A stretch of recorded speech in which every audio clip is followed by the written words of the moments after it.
So, Bob, was it? Yep. What are you still doing here on our ship exactly? Oh, I just thought you guys were so cool. I snuck back on board, hid in the supply closet for like, I don't know, 2 weeks. I found him while I was mopping. Okay, well, what did you do with your ship exactly? Yeah, and all those suspicious cryotubes you've been trying to sell us? Oh, I jettisoned all that and set my ship to self-destruct. I don't want to leave a trail. Anyway, my new thing is space plants. Actually, would you guys give me a ride to Dome's Epsilon?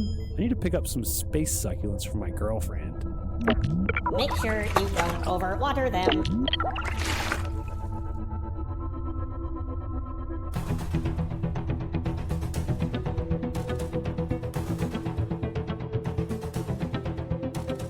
Welcome to Crew Expendable. I am terribly upset about the description of that dead cat, Hallstrom. I am degenerate, druggy, lowlife Rohrbacher. And I am subtle space mercenary Bob.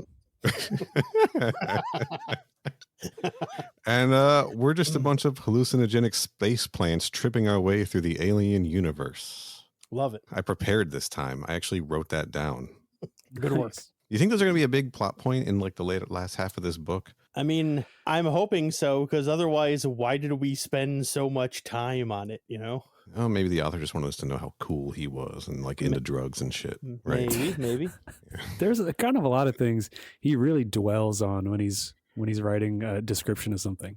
Yeah, that's very true. Yes. Almost in like a Tolkien way, but not really necessary, I would say. Like what? Like how tiny that lady is? For the whole chapter. I already forgot her name. Alyssa? Angie. Yeah.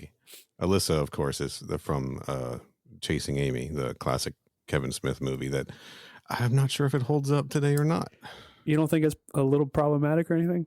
Well, okay, if we're going to have a real talk about this, I think it's lacking the vocabulary to express how sexuality can be fluid, and it keeps trying to shove things into a binary, which is just kind of how people thought about sexuality in the 90s. Yeah. But I think it was well intentioned.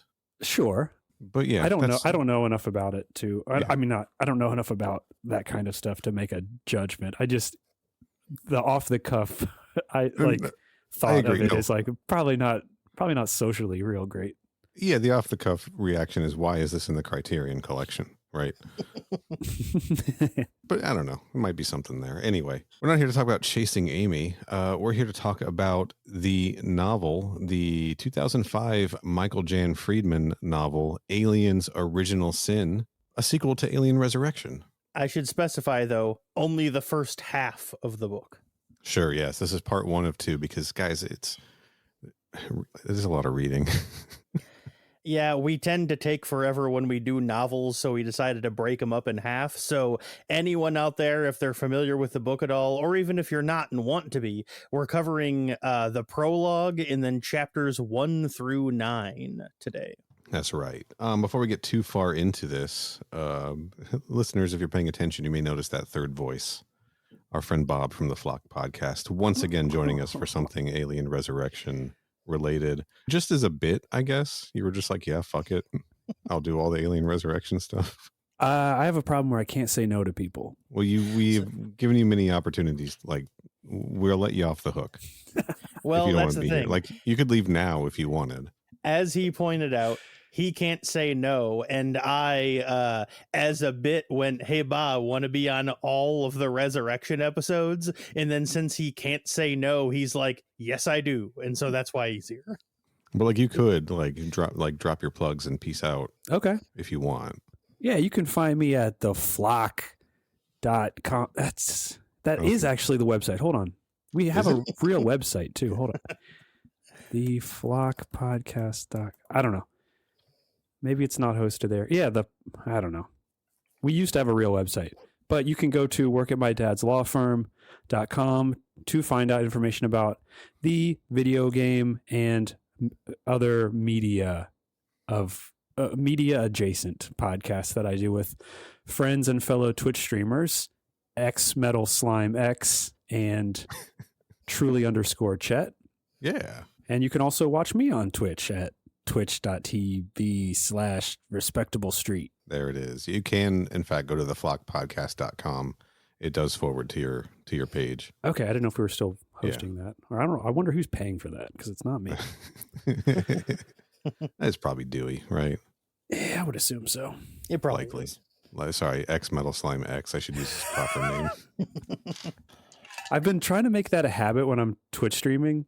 Uh-huh. Just because I think it might be, I feel like it's a little alienating to go to to watch a Twitch stream and everyone's just referring to everyone else by their first names. Like if you're a stranger, that might be alienating to hear. Fair. All right. So I've been trying to be more aware of it, and now I'm like, catch myself doing it in my offline life also.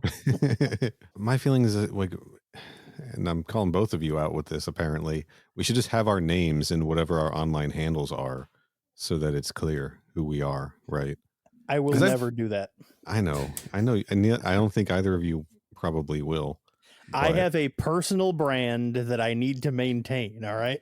Sure. T-shirts available now. The personal brand is worth $0, but I created the username over 20 years ago. I'm too far in. I can't change it now. And you are trying to get hard drive to credit to change your byline to. I am not doing that, but it would be funny if I tried. I've also been cursed with having the memeiest joke name of 2002. So I avoided ever having my name in any of my handles. That's fair. That's fair. That is a struggle I didn't think about. That was definitely. Yeah, in the RAR XD era of internet comedy, having a Bob in my username was a death sentence. Yeah, I could see that. Fair enough. Yeah, I made the conscious decision a few years ago to be like, I got all these assorted. No, I'm just gonna make everything the same thing and have my name in it so people can find me. It's good. And now I feel weird because like some people from like the Flock Discord have wandered into my James Bond stream, and I'm like, hey, I don't know who you are. What's up? I feel like I should, but I don't. Yeah. Let's talk about this alien book. You guys want to talk about this alien book? Yeah. Sure. Yeah. General thoughts up top. Obviously, we've only read half of this, but I found this really, like, once I sat down to read, as opposed to the various voice to text or fan-made audiobook versions we had been experimenting with. Mm-hmm. I found this really a really breezy read. Like more so than some of the other alien books that I've read. I will agree with you, but I will agree with you for one primary reason. I got to the end, well, not the end of the book, obviously, but the end of where we were reading. And like after I was done reading the first half, I went, wow, that flew by. But part of the reason it flew by is because nothing really fucking happened. Yeah, there's a lot of, much like in an alien film, we read about half of this thing, and the first half is a lot of setup, right?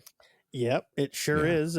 It pulled the Alien 1979 move of, at the halfway point in the story, the only alien we've seen is one face hugger one time. Sure. Yeah, I don't know if Michael Jan Friedman is a good writer or a bad writer. Like, I don't know enough about writing to decide that, but it does feel like the tone shifts pretty wildly from strictly fan service, like backstory, like lore for the other for other alien properties and the story that he's trying to tell, and those kind of seem a little jarring at times. Okay.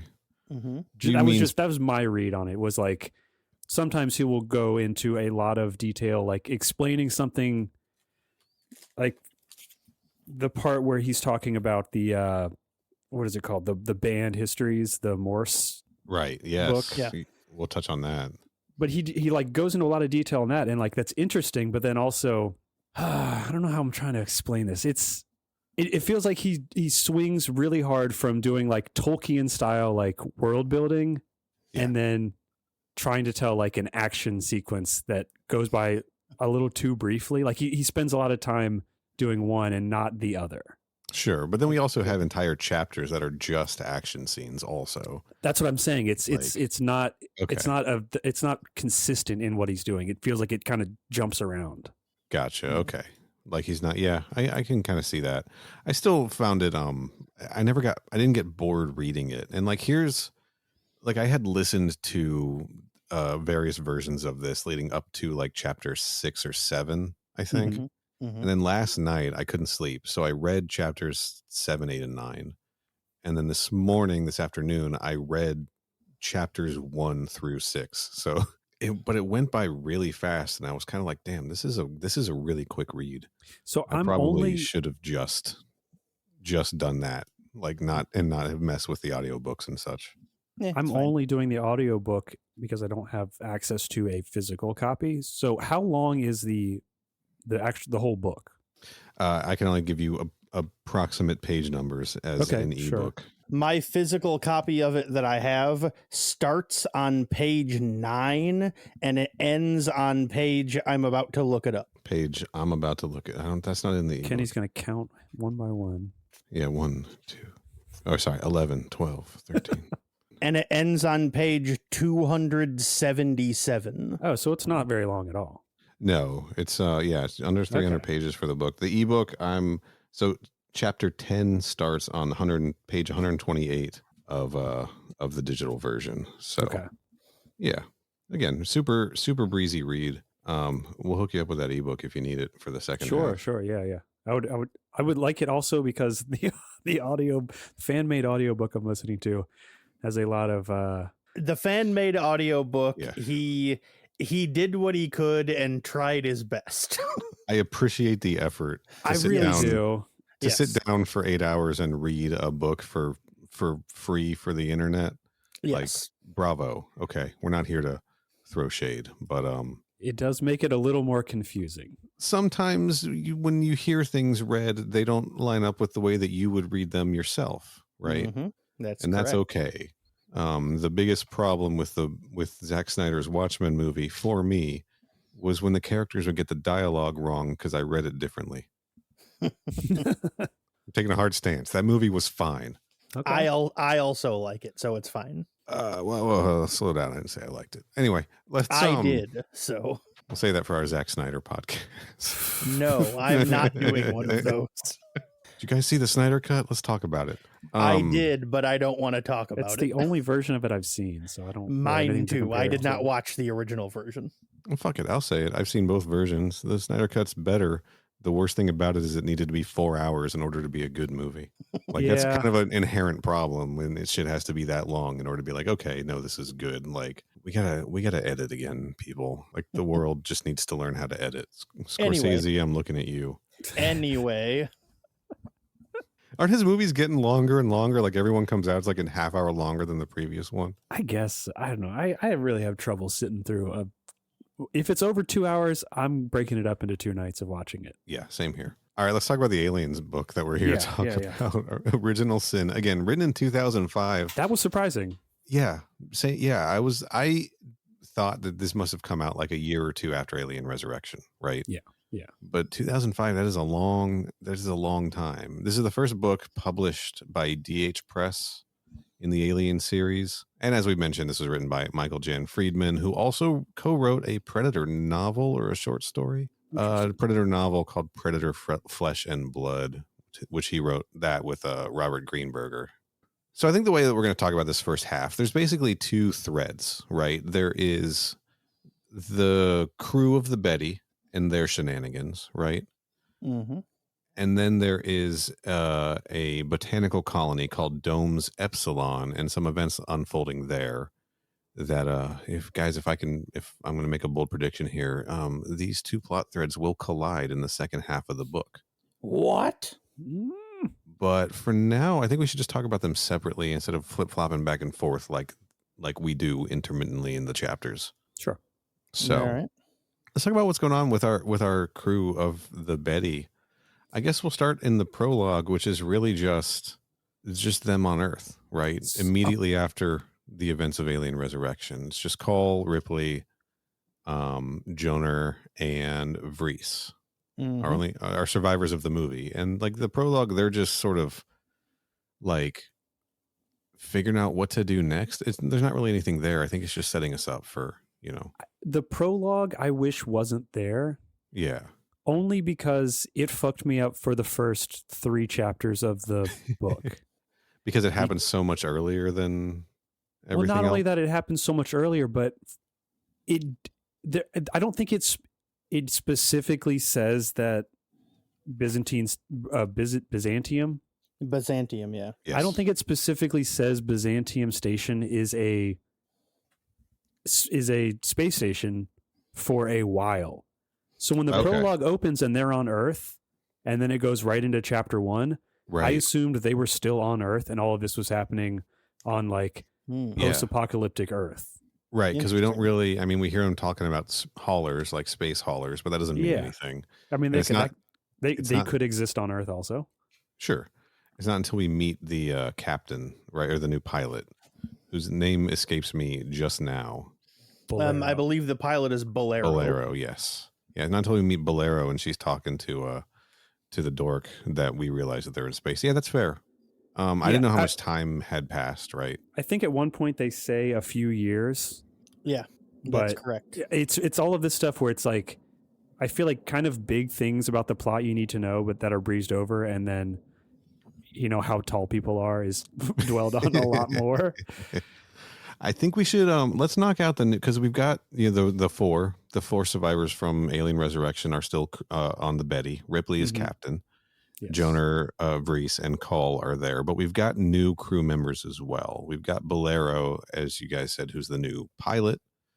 We've also got I'm going to go with the pronunciation of Krake. All right, Krakke, right? Yep. Yeah, that's the one.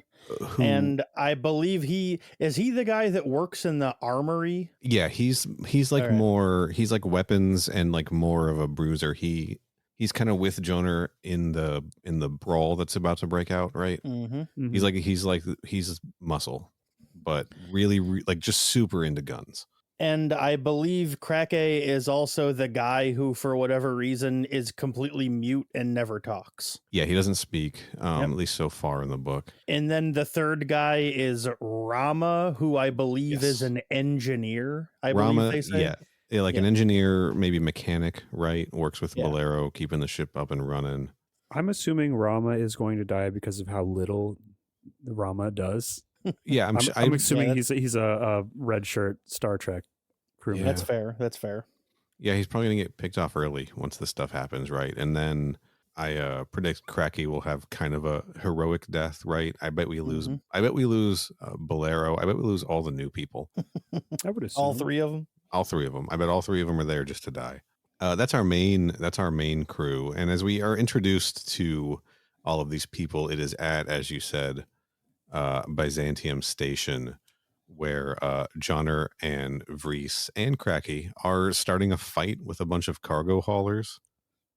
Just as a distraction for Ripley and Call to get in and like hack the mainframe or whatever the fuck, right? Yeah, hack we don't Gibson. know that. We don't know that right away because chapter 1 starts with Joner just like starting the fight, and so at first we're meant to think, oh, he's just being like a dick or whatever. But then later on, we find out like they imply and then outright state he's actively trying to create a distraction. Yeah, I liked that. Honestly, it's I think it's an idea that we've seen in a bunch of other stuff. Probably like it's definitely this isn't the first time I've seen that idea, but the dialogue, it felt I could feel Ron Perlman saying it, right? Yes. I pictured that in my head too.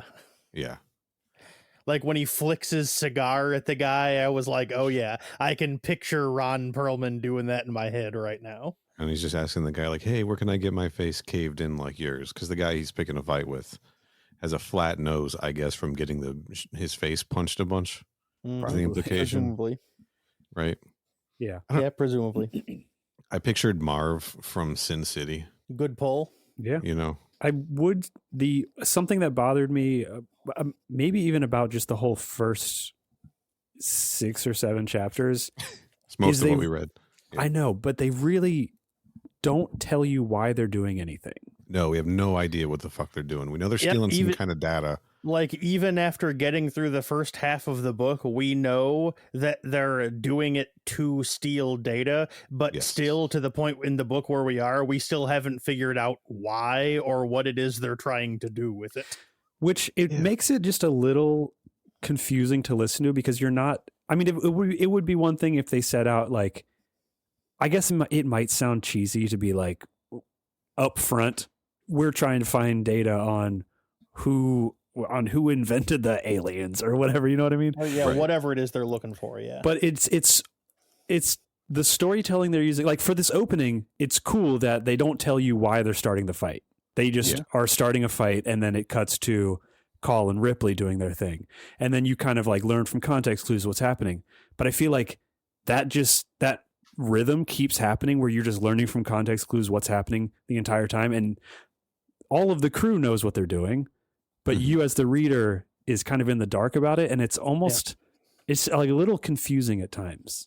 Yeah, it is. I mean, but also I guess I was a little bit okay with it because it was just like, it felt just like generic, cold open mission, right? Mm-hmm. Like, yes. I don't care. Like they're just showing us what the Betty is up to and what Ripley and her crew are doing. Like, yeah. I almost don't expect us to get an answer, but we clearly will, because like one of the last things that happens in the section we read is Call being like, I got all the information we needed, and Ripley's like, finally, let's go do the thing we've been wanting to do all these years. Yeah. So, but I think just that it took that long to get, not even to that point, but just to let the reader know, like, this is their objective now. Yeah, whatever the fuck it is. I don't know. I mean, I do know. I read ahead on the plot synopsis on the Xenopedia, so I do know what they're going to do, but we're not going to talk about it here. Yes. Wow, rude. What? Oh, you can. It's the internet. It's on the internet, dude. You can read it too. I feel like you've read enough of the comics to know like the direction it's going. Yeah, I imagine they're going to go someplace, and there's going to be some xenomorphs there, and some shit's going to happen. Right. That's a pretty good guess. Yeah. Yeah. One thing that's bugging me, and maybe it shouldn't bug, like now that we're in the era where like Apple is adopting USB-C, like maybe it shouldn't bother me, but like, why do these places all have terminals that Call a synthetic can access? Like, why do they all have these needles that she can plug into? Good question. Like the Auriga had them in the chapel, apparently. This place has them. All of the other, I mean, I guess they do mention that there's a bunch of stations out there that are built exactly like Byzantium Station. Mm-hmm. But like, what is this like, nothing's proprietary on these ships. Everything is just compatible with Gen 2 synthetics. It's weird. Not only that, but Gen 2 synthetics that are a known like problem, like they were discontinued and right. And they're scarce. We are kind of in an era where synthetics are scarce, right? Like, it was weird. Everyone was like, holy shit, an android. Like, I never thought I'd see one in person in the movie, right? Mm-hmm. It's just the kind of thing where I'm like, this is too easy. Like, I understand, they made the line in Alien Resurrection that she burned her modem so she can't access anything, remotely, which makes sense. But like, it's the same with like, how come R2-D2 can like tap into everything? Right? It just bugs me. Like, as someone who's like had to like not been able to charge my phone because someone doesn't have the right cord, Yeah. I don't know. That's a small gripe.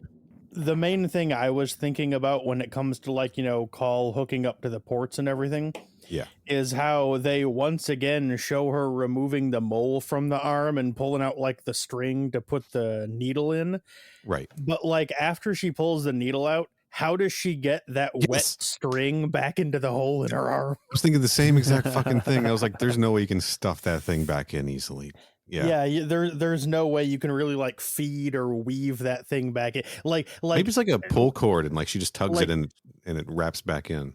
When but she pulls it out entirely, like it physically, the entire thing comes out of her body. And the narration, the book specifically describes it as string. And so I assume it's actually like a wire or whatever. But like, when you see her do it in the movie, it's like floppy. How the fuck is she getting that thing back in? I don't know, man. That bugs me too. There must be a tiny motor or something in there that can wind it back up. Who knows? Yeah, that bugged the shit out of me too. I'm glad you said something because I wasn't going to say anything. I was going to be like, no one cares about this. Just me. I'll talk about USB-C instead. While we're on the subject, sorry, it painted this idea of her when she goes into these systems as like physically like an avatar of herself is created inside them and she's like swimming around in them or something. Yeah. Is that I mean, that's weird. You didn't like that? It's fine, I guess. It feels very this was written in 2006. It feels very like Y2K. Yes. It's Right. very Lawnmower Man. Yeah. It feels it just but it was so because it's interesting. Like I wonder if it was on purpose because we do get the scene later where we see Ripley's I think is Ripley's nightmare. Yeah. And I think it similarly describes her as like swimming through that mass of bodies to escape, or I might be confusing that with another. Maybe I'm confusing that with like the hallucination that the guy's having. I'm not sure. No, that happens in her nightmare. Yeah. Yeah, that was okay. That was in her nightmare. So maybe like he was like choosing to use the same sort of descriptive, like to show a similarity between the characters or something. But it felt like I don't know. It's just weird. Because like when she's plugged in Alien Resurrection, she's very clearly still present in the chapel, right? Yeah. But in this, she's talking about how she digs too deep, she might get lost and not be able to find her way back. She's worried that like her digital consciousness is going to get like broken up and sequestered into all of the other pieces of like information that she's rooting through. And there's a lot of talk about how she's like worried that like her consciousness as she know it is going to be like picked apart and left behind while she's scrolling through the online and all that. Sure. It's odd. I guess they're building on the idea that she doesn't like doing this, right? And they got to do something to show us why she wouldn't like it. Yeah. Mm-hmm. So I guess overall I'm fine with it. It's just I just don't see how it translates, right? Like the circuits and beeps and boops, like she should just like turn into like a spark running through a motherboard or something. I don't know. Yeah, the way her accessing online worked in this book is the same way that the characters in Futurama do it. They basically plug into their headset and then themselves with a blue glow appears inside the website and they just walk around and poke stuff. And I think I'd prefer like if it were in like the movie Hackers where it's represented by like it's like swooping through towers of electronics and circuit boards and stuff. I don't know. This may come as a genuine shock to you, but it never occurred to me that you would bring up a Hackers reference during this con. Like it never occurred. Like you brought that up and I was like, what the fuck? That movie, I shoehorn into every possible conversation I can. I truly cannot believe I did not see it coming, but you actually caught me off guard by bringing up Hackers during the hacking conversation. Somehow I did not see that coming. Gotcha. There was one episode of MK PodQuest, I think it was the Katana Molina comic we did with our friend Jeff, where I forced the movie Hackers to come up in the conversation. Then I turned the movie Hackers on while we recorded, and I just checked in on occasion with what was going on in Hackers during the episode. You did do that. I don't remember if that was necessarily the episode, but I remember that happening. I will find an excuse to do it on this show at some point in the future, but not today. Anyway, so all of this is happening on Byzantium Station, right? We've got the boys causing a fight in the break room, I guess, the cafeteria, while the ladies are hacking into the system. Meanwhile, on the Betty, our new pilot Bolero is like sweet talking Corcoran, the traffic officer. I liked this part. This was fun, and it shows off that she is a skilled pilot, which we often in Resurrection like people just are good at things, and we don't really have any reason to know why they are good at things. But they set it up and execute it pretty immediately, so I liked that. Yeah, and it really helped me get on board with these new additions to the crew, right? Yeah. So she's sweet talking this guy Corcoran, who is the traffic officer of this station, because you're not supposed to do short-term stops at these things. I guess that's seen as suspicious, which kind of makes sense, right? Sure. Yeah, they spend a while talking about how the docking bay that Corcoran is in charge of is like the only way on and off the station. And so he's like the big ultimate arbiter that decides whether you're allowed to leave or not. Sure. And it also establishes that over the last couple of days, Bolero has been like flirting with him and sweet talking him to like, all as part of a plan to be able to escape after everything happens. Yeah. And it works, right? He clears her for takeoff, and he relieves the magnetic. I guess he already, like, at this point relieves like the magnetic clamps that hold the ship in. Mm-hmm. And she does something a little sneaky that we'll touch on a little bit later, where when they have to make a hasty exit, she's all ready for it. Yeah, she does it now, but we're not told about it until later. So right, I guess we can just tell you what it is. She subtly moves the ship so that the clamps can't magnetically latch on anymore, but she holds the ship like completely steady so that nobody detects it. Mm-hmm. Which, as you were saying, Bob, like shows like that she's an impressive pilot. Like she has like real skill and technique. Yeah. And, shows her as like a valuable addition to, like, she's already in this one scene, like proved herself more valuable to this crew than like half of the Betty crew that we saw in the movie. Yeah. Right? I mean, like she does more in this one scene than Elgin did the entire time he was alive in the movie. That's true. Yeah. So then what happens? Like they get the data and everyone's like ready to make their escape, and like Jonah and Vries, they're like leaving the fight. And then fucking Vries, like, he has a secret compartment on his chair or something there's very odd. There's a little compartment on Vries's chair on the back of it that while they're, running away from the scene, they pass by some security guards who don't even give them a second glance. But that security compartment just kind of arbitrarily falls open and starts spilling pieces out. And the guards are like, huh? Hey, and then they turn and start firing on the three of them. And I say three because you mentioned Jonah and Vries, but Krake is also there with them. Krake. We're going to say it different every time we say his name. That is correct. Because apparently the actual correct pronunciation is crack, but I think that sounds really stupid, so I'm not going to call him Crack. We can go through this. It's Krake, and I did look it up how to pronounce, and in Afrikaans it is pronounced Krake, which is what I'm going with. We don't know anything about his or this character's nationality or anything as far as I can remember. So he's blonde. I think that's all we know about him. South African. Gotcha. But yeah, because that secret compartment, they get chased by the guards, and because, as mentioned earlier, what they call immigration, i.e. the docking bay, is the only way on or off of the station. Yeah. So a whole bunch of guards set up right outside the docking bay, because when the three of them, since this is the only way they can leave, when they turn around the corner, they'll be sandwiched by guards on both sides, or that's the plan. Anyway, that's the plan. First of all, fucking dipshit, like, fix that goddamn door on your chair, Vries. Like, what are you fucking like? What they're like, sometimes the door pops open. That sounds like something, if you're going to be smuggling contraband in that thing, contraband so obviously stolen that if it falls on the floor, guards are going to immediately shoot at you because they can tell you fucking stole it and shouldn't have it. Maybe put a padlock on it or something. I don't know. The panel that arbitrarily opens sometimes would be a bad place to put stolen goods. Yes, you're correct. Yeah. It's fucking I'm sorry. Like, I like what I read in this book. This is fucking stupid. I mean, while, whenever I read something like this, I'm always trying to keep an eye out for stuff that I don't necessarily want to say doesn't make sense, but stuff like, like a Deus Ex kind of plot hole where it's like, oh, there wasn't a problem. And then the narrator, the writer, arbitrarily introduces one just to invent some kind of problem here. And this is the kind of thing that jumped out to me.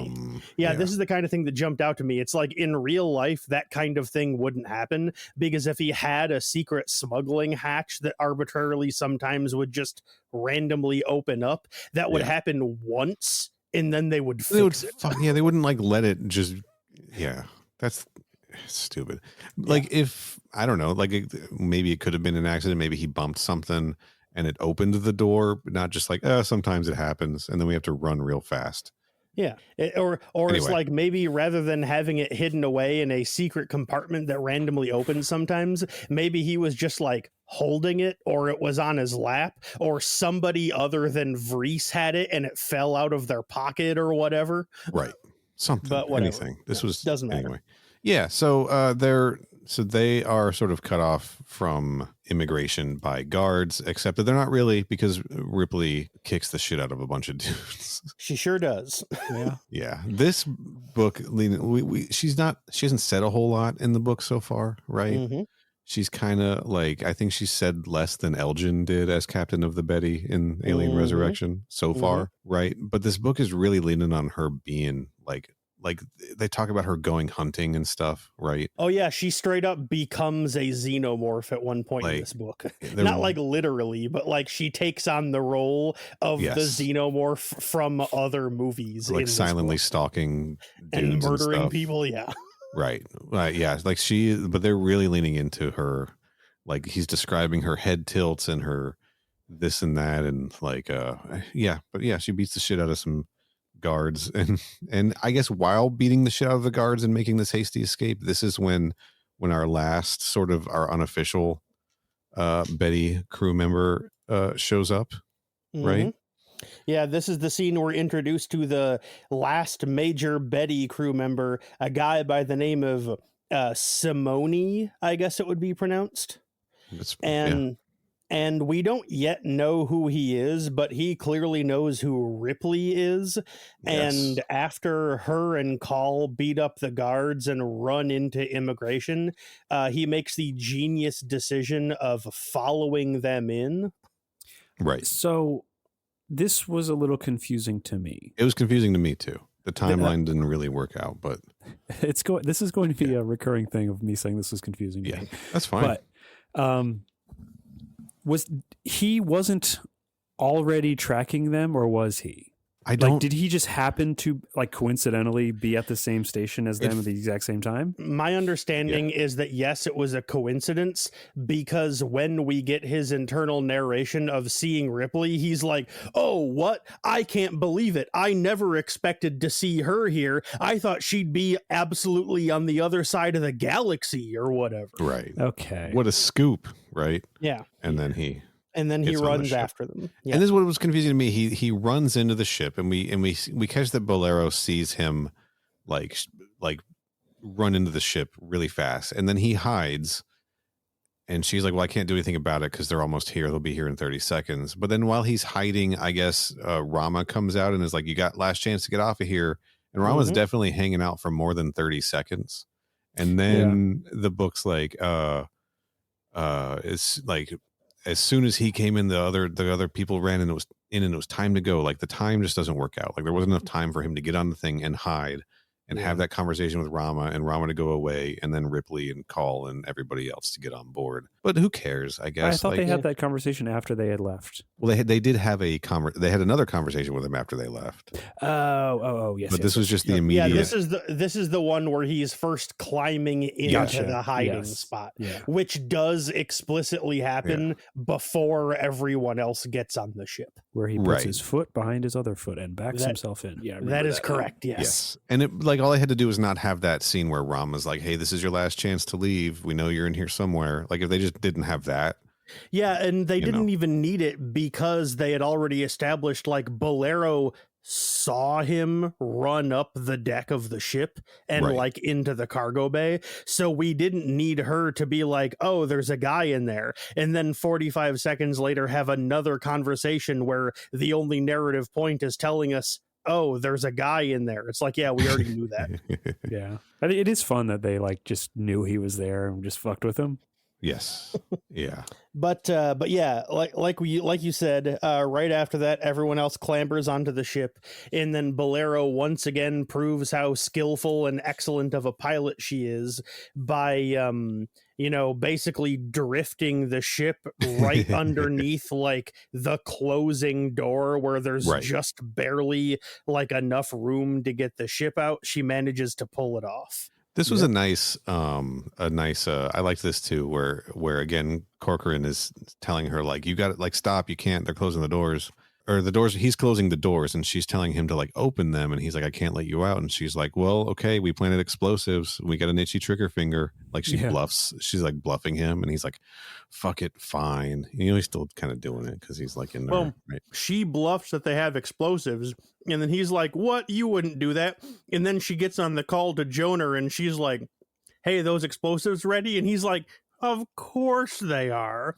And Yeah. that's what convinces the guy to open the door. I just like how she gets on the comms, mentions to Joner, and he immediately understands what's Right. going on and is like, I'm all in, baby. Let's do it. Yeah. Good I good love that crew guy. good crew synergy, right? I love Joner so much. He rules. Yeah, this guy's done a good job writing Joner, you know. Because here's the thing, like, it's all in just, it's Ron Perlman's attitude. Like, I don't think he ever had any particularly, like, good lines in Alien Resurrection. Mm-hmm. He just performed everything really well, right? Yeah. Like, I think of the scene when the guard pokes him with a gun and he grabs his gun and he goes, "Don't ever touch me." And then he just throws the gun back at the guard. Yeah. That wasn't like a clever thing to say. But reading the book, I'm like, okay, I can picture Ron Perlman saying all of these things and doing all of these things, right? Like, this guy, he gets the essence of these characters, I think, pretty well. With maybe the exception of Ripley a little bit. But I don't think I've seen enough of her to really have an opinion on that yet. Yeah, she's weirdly not in this book very much. That's correct. I feel like he does capture the Ripley 8 vibe, not necessarily the traditional Ripley vibe. Yeah, but he does get the Jean-Pierre Junot, like, kind of cyberpunk Ripley where she's acting very strange. Badass Ripley, right? Yeah. He kind of nails that when she does have, you know, an impactful line or something. Right.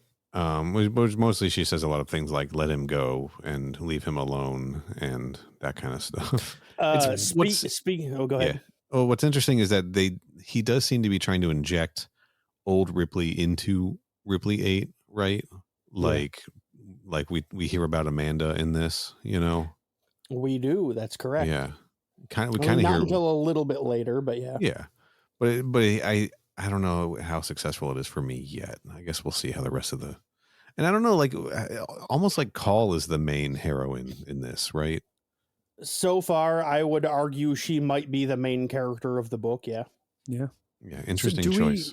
Speaking of the Amanda reference, when was that canon? That's comic book lore, right? The version of Amanda presented in this is canon to the Aliens special edition, I think. Yes. Oh, does she mention it in the special edition?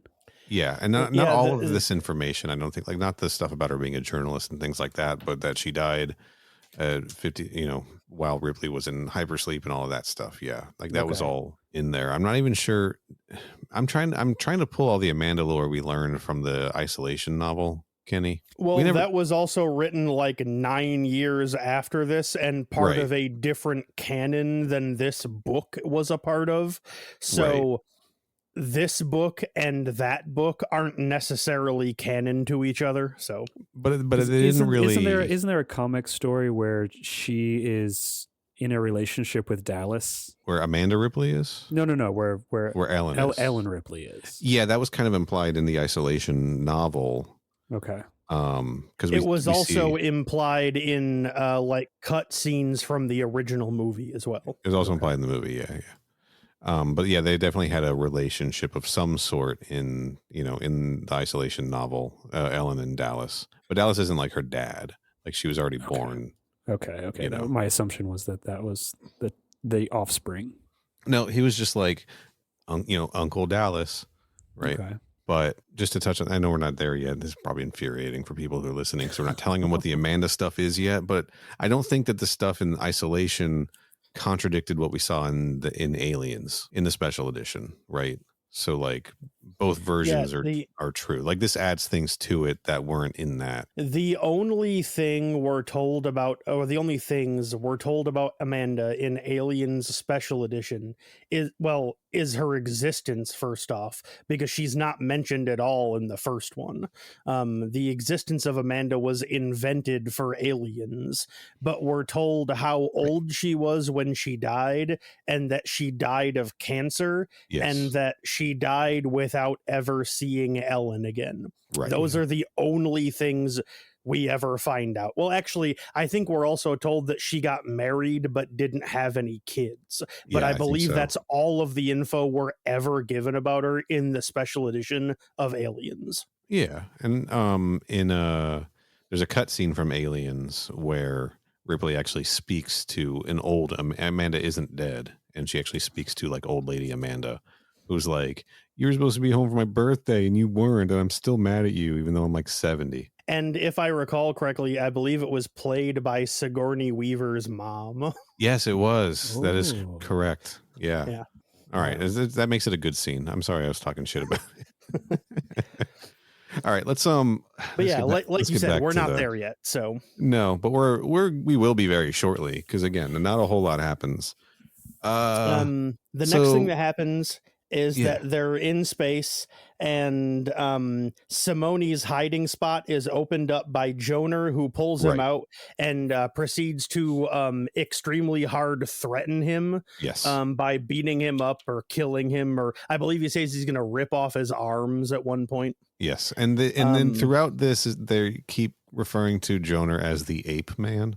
That is correct. Yes, which was confusing because there are other ape men the ape suits. Right, the ape That's troopers. True. That's true. So I was like, not clear what was really happening. Yeah, but, I sort of got it, and I was kind of like, I wonder how Ron Perlman feels about being called Ape Man in this. Like, I feel like that was maybe something that's been thrown at him in real life a few times by, I don't know.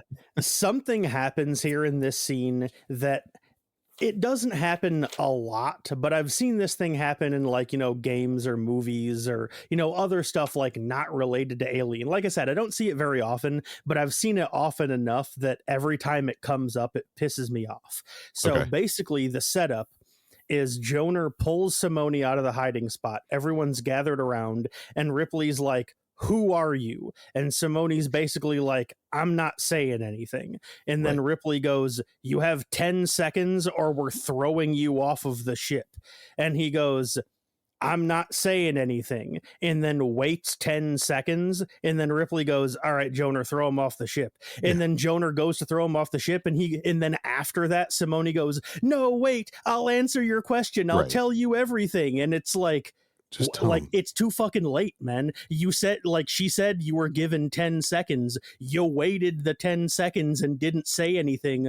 What the fuck did you expect to happen? Right. Yeah. Why are you calling their blood? This is an irritating thing. And this is a thing, not to give him credit, this is a thing that would not happen if this were Joss Whedon's book. Mm-hmm. Because there are similar scenes to this in, Firefly, for instance, but also Buffy and any other number of the shows where people are calling their bluff and then they just get offed and that's it. Right. Yeah. Yeah. And because why would they play this fucking game? And if they're actually in this situation, then nobody would behave this way. Yeah, it's just like I said, it doesn't happen very often, but it happens enough to bug me. Like a couple of weeks ago, I rewatched the first Saw movie. I joined the rest of the world and started watching Saw again. Oh, you saw Saw? I did. I mean, I've seen it before, but you see Saw. For the record. Hey, Bob, did you see Saw? I did not see Saw. You should see Saw, dude. It's good. For the record, it still holds up generally, but there is one part, a part of the plot of the movie is that one of the characters has to kill another character by a certain point in the clock. Right. And he spends a whole bunch of the movie trying to figure out a way to not do that. And then finally, the time, the clock that time comes on the clock, and then he goes, "Okay, fine, I'll do it," and then goes to try to kill the guy. And then after his attempt is told, well, it doesn't matter at this point whether you kill him or not, because the time already passed. You're too fucking late, dog. And it's like, again, that's why they give you a time. You have to finish it by the time limit, or else they wouldn't give you one. Kenny's a real stickler for these rules. The time limit is part of the point. And that's the thing that I'm getting at here is Ripley's like, "You have 10 seconds to tell me what's up or we're killing you." Right. And then he's like, "I'm just not going to tell you in that 10 seconds. And then she's like, "Okay, then kill him." And he's like, "What? You were serious?" And it's like, you know who she is. You would know she's being serious, dog. Right. Yeah.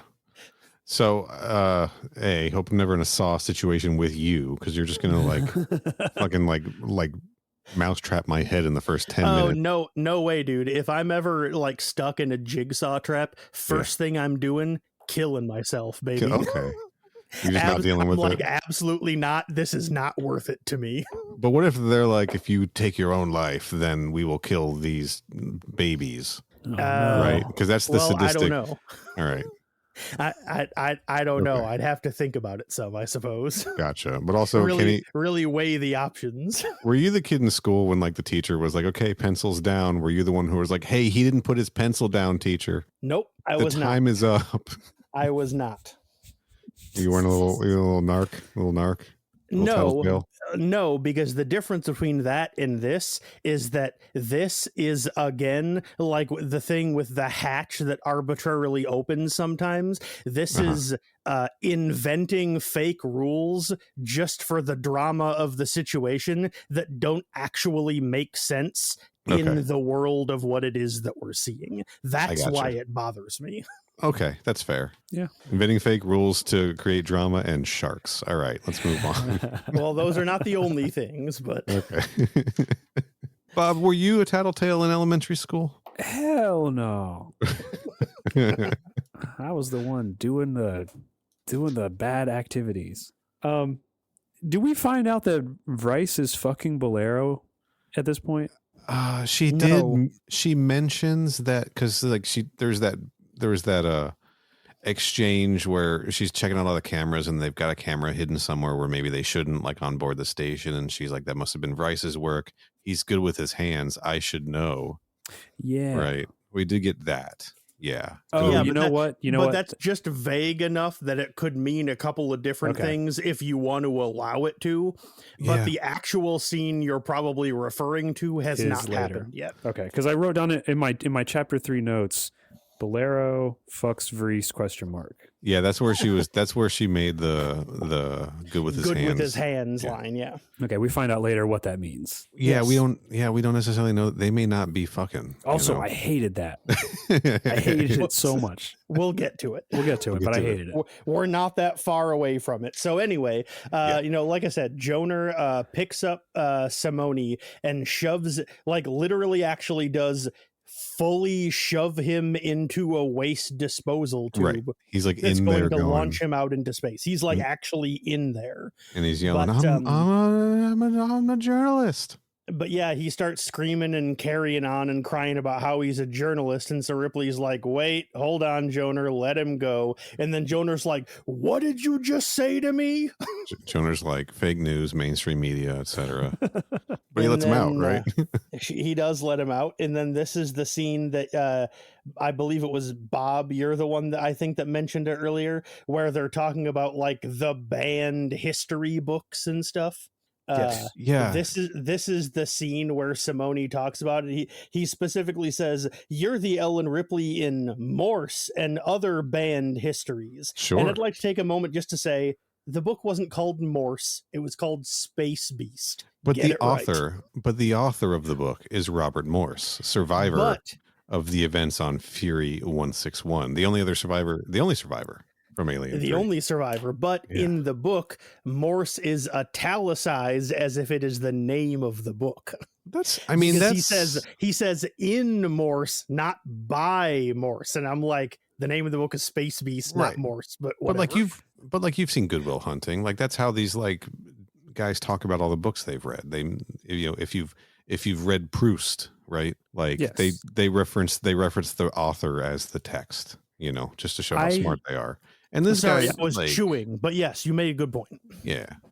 So the Space Beast book exists already at this point. Yeah, because first shout out to Josh from our Alien 3 episode, Josh from the Combat Time podcast, who's the one on their Alien 3 episode pointed out that in Alien canon, Robert Morse, the survivor, the guy who survives the events on Fury 161, writes this book called Space Beast and tells the story of Ellen Ripley and what happened on Fury 161. And where is that from? That's where is that it's stated, I guess? In this and the Alien Resurrection novel, it's mentioned, and in the Weyland-Yutani report, and that's actually a good point. That's a good question. I don't actually know. As well as being a fictional book that exists within the Alien universe, a real-life version of Space Beast was included as an insert item in the 2014 book Alien: The Weyland-Yutani Report. So they did make a physical book of it. Interesting. And I wasn't sure. Like, I hadn't heard of that before. I had to look up what that meant, and I didn't know if that was like a comics thing or where it had been put into lore.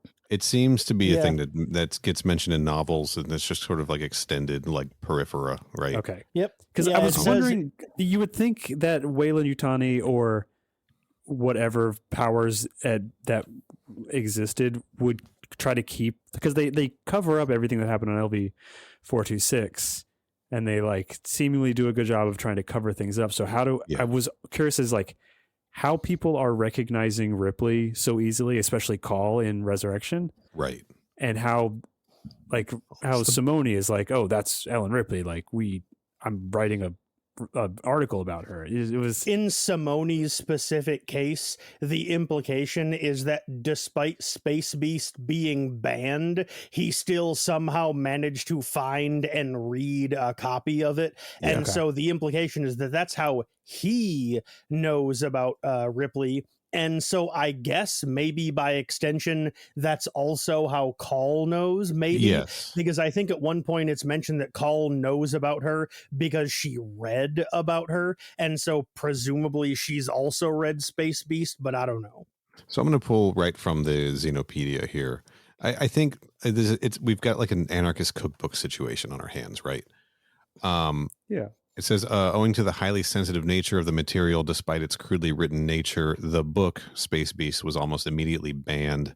Nevertheless, illicit copies still entered circulation. The book had since developed a strong cult following. Here we go. Others have interpreted it to be religious gospel and have formulated millenarian cults around it. At least one was read by Annalee Call prior to the incident aboard the USM Auriga in 2381.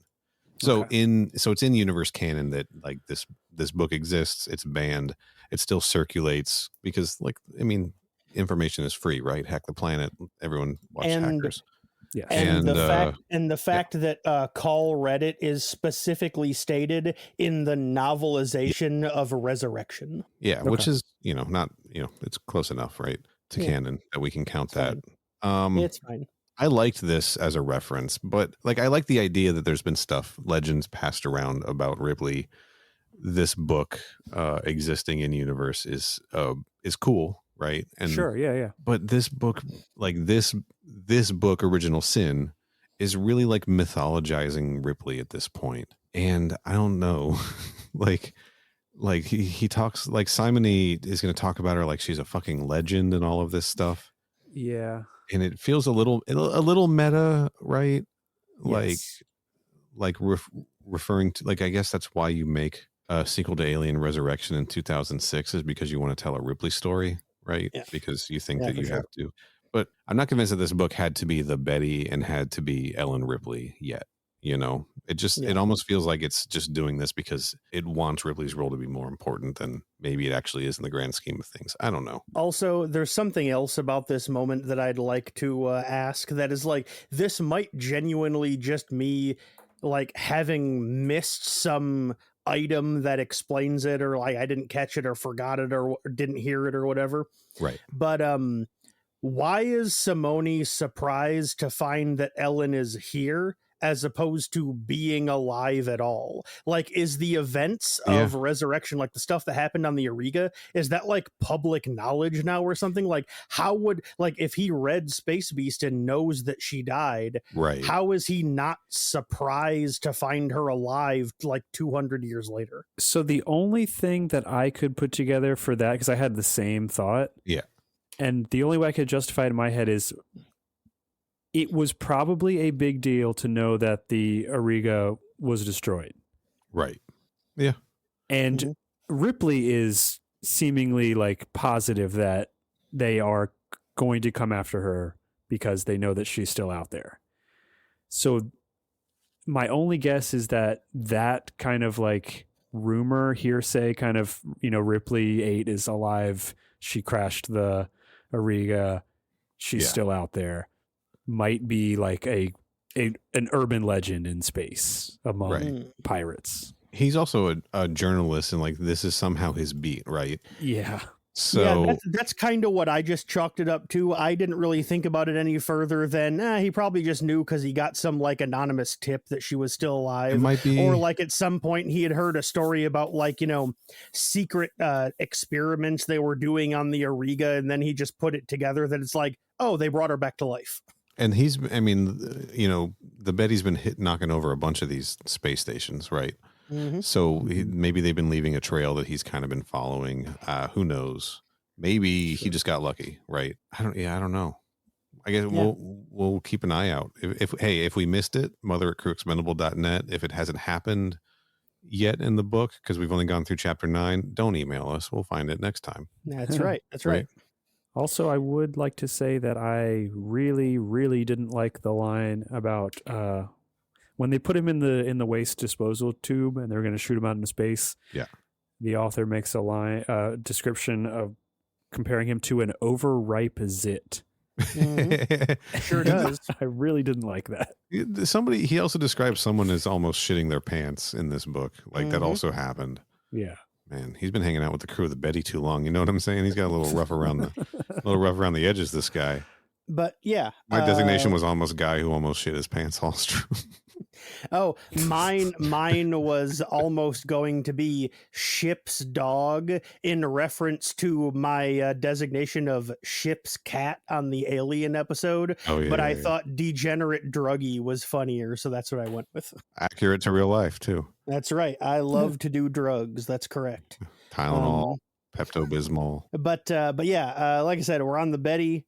And we have a brief scene where Call and Ripley are talking, and the scene starts off with us finding out that Call has a picture of a busty bikini babe attached to the ceiling above her bunk. Yeah, she does. And that's just never really elaborated on. It's like implied that she put it up there as like, the platonic ideal of like feminine beauty or whatever. And it's like, bro, you're not even human. What are you talking about? Well, I think that might have been she knows she's not human. She feels she's not. And like, if she feels that her gender is artificial, maybe it grounds her or something, right? That representation. I don't know. Maybe I'm getting a little too deep into it, but yeah, I don't really know where that came from. I just know that she has a picture of a bikini clad model hanging up above her bed so that when she's lying in bed, she's staring directly at it all night. Maybe it felt aspirational. Maybe she's queer. We don't really know. Yeah, they never really go into it.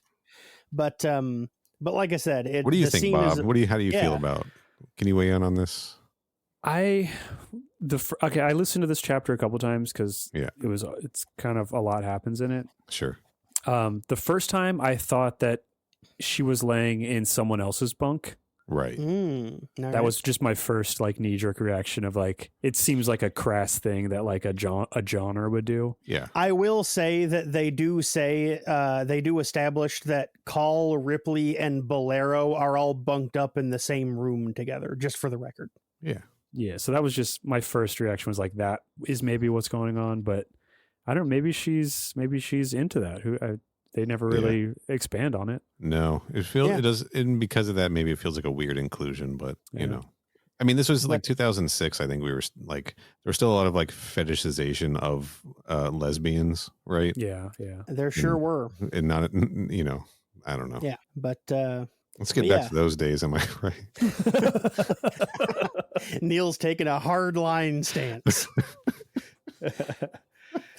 But yeah, like I said, the scene here is between Call and Ripley. Call's lying in bed, and Ripley comes in to be like, all right, it's time for you to tell me what the hell you managed to get while you were in there.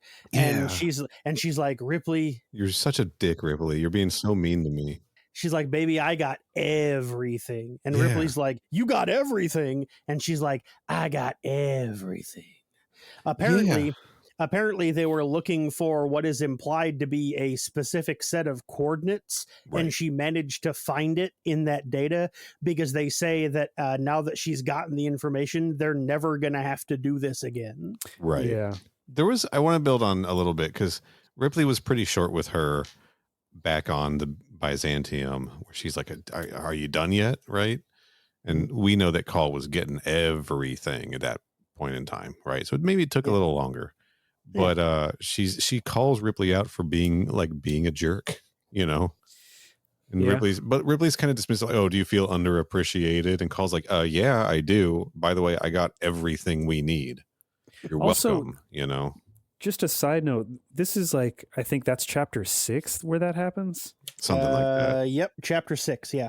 6 chapters in, and we still don't know what it is. We don't know what it is. We know that they're Yeah. trying to get information, they're trying to do something, but we still don't know. Yeah, we're currently a third of the way through the book, and we're only just now finding out what the plot of the book is. Yeah, Right. yeah, that was something that I was like struggling with a little bit, because it's hard to. I mean, it's essentially just giving you descriptions of scenes that are happening. It's not really Yeah. exposition as you would expect. It's a bunch of vignettes, and it's been something like 3 days, I think. Yeah, But like, yeah, we don't really know what the goal is, but we do, like, we know that like nobody likes Simony except he's bunked up with Cracky, and Cracky kind of tolerates him, and I don't and know. I think what else. at this point I also wrote down in my notes Rama ? Who is that? Right, Because yeah, Rama still hasn't really done much. Rama the He sure engineers. Well, he's busy engineering shit. I don't know.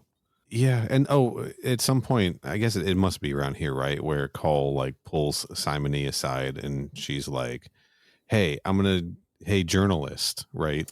That's in a little bit. That hasn't happened quite yet. Oh, wait, because first Ripley is like, "Hey, journalist," right?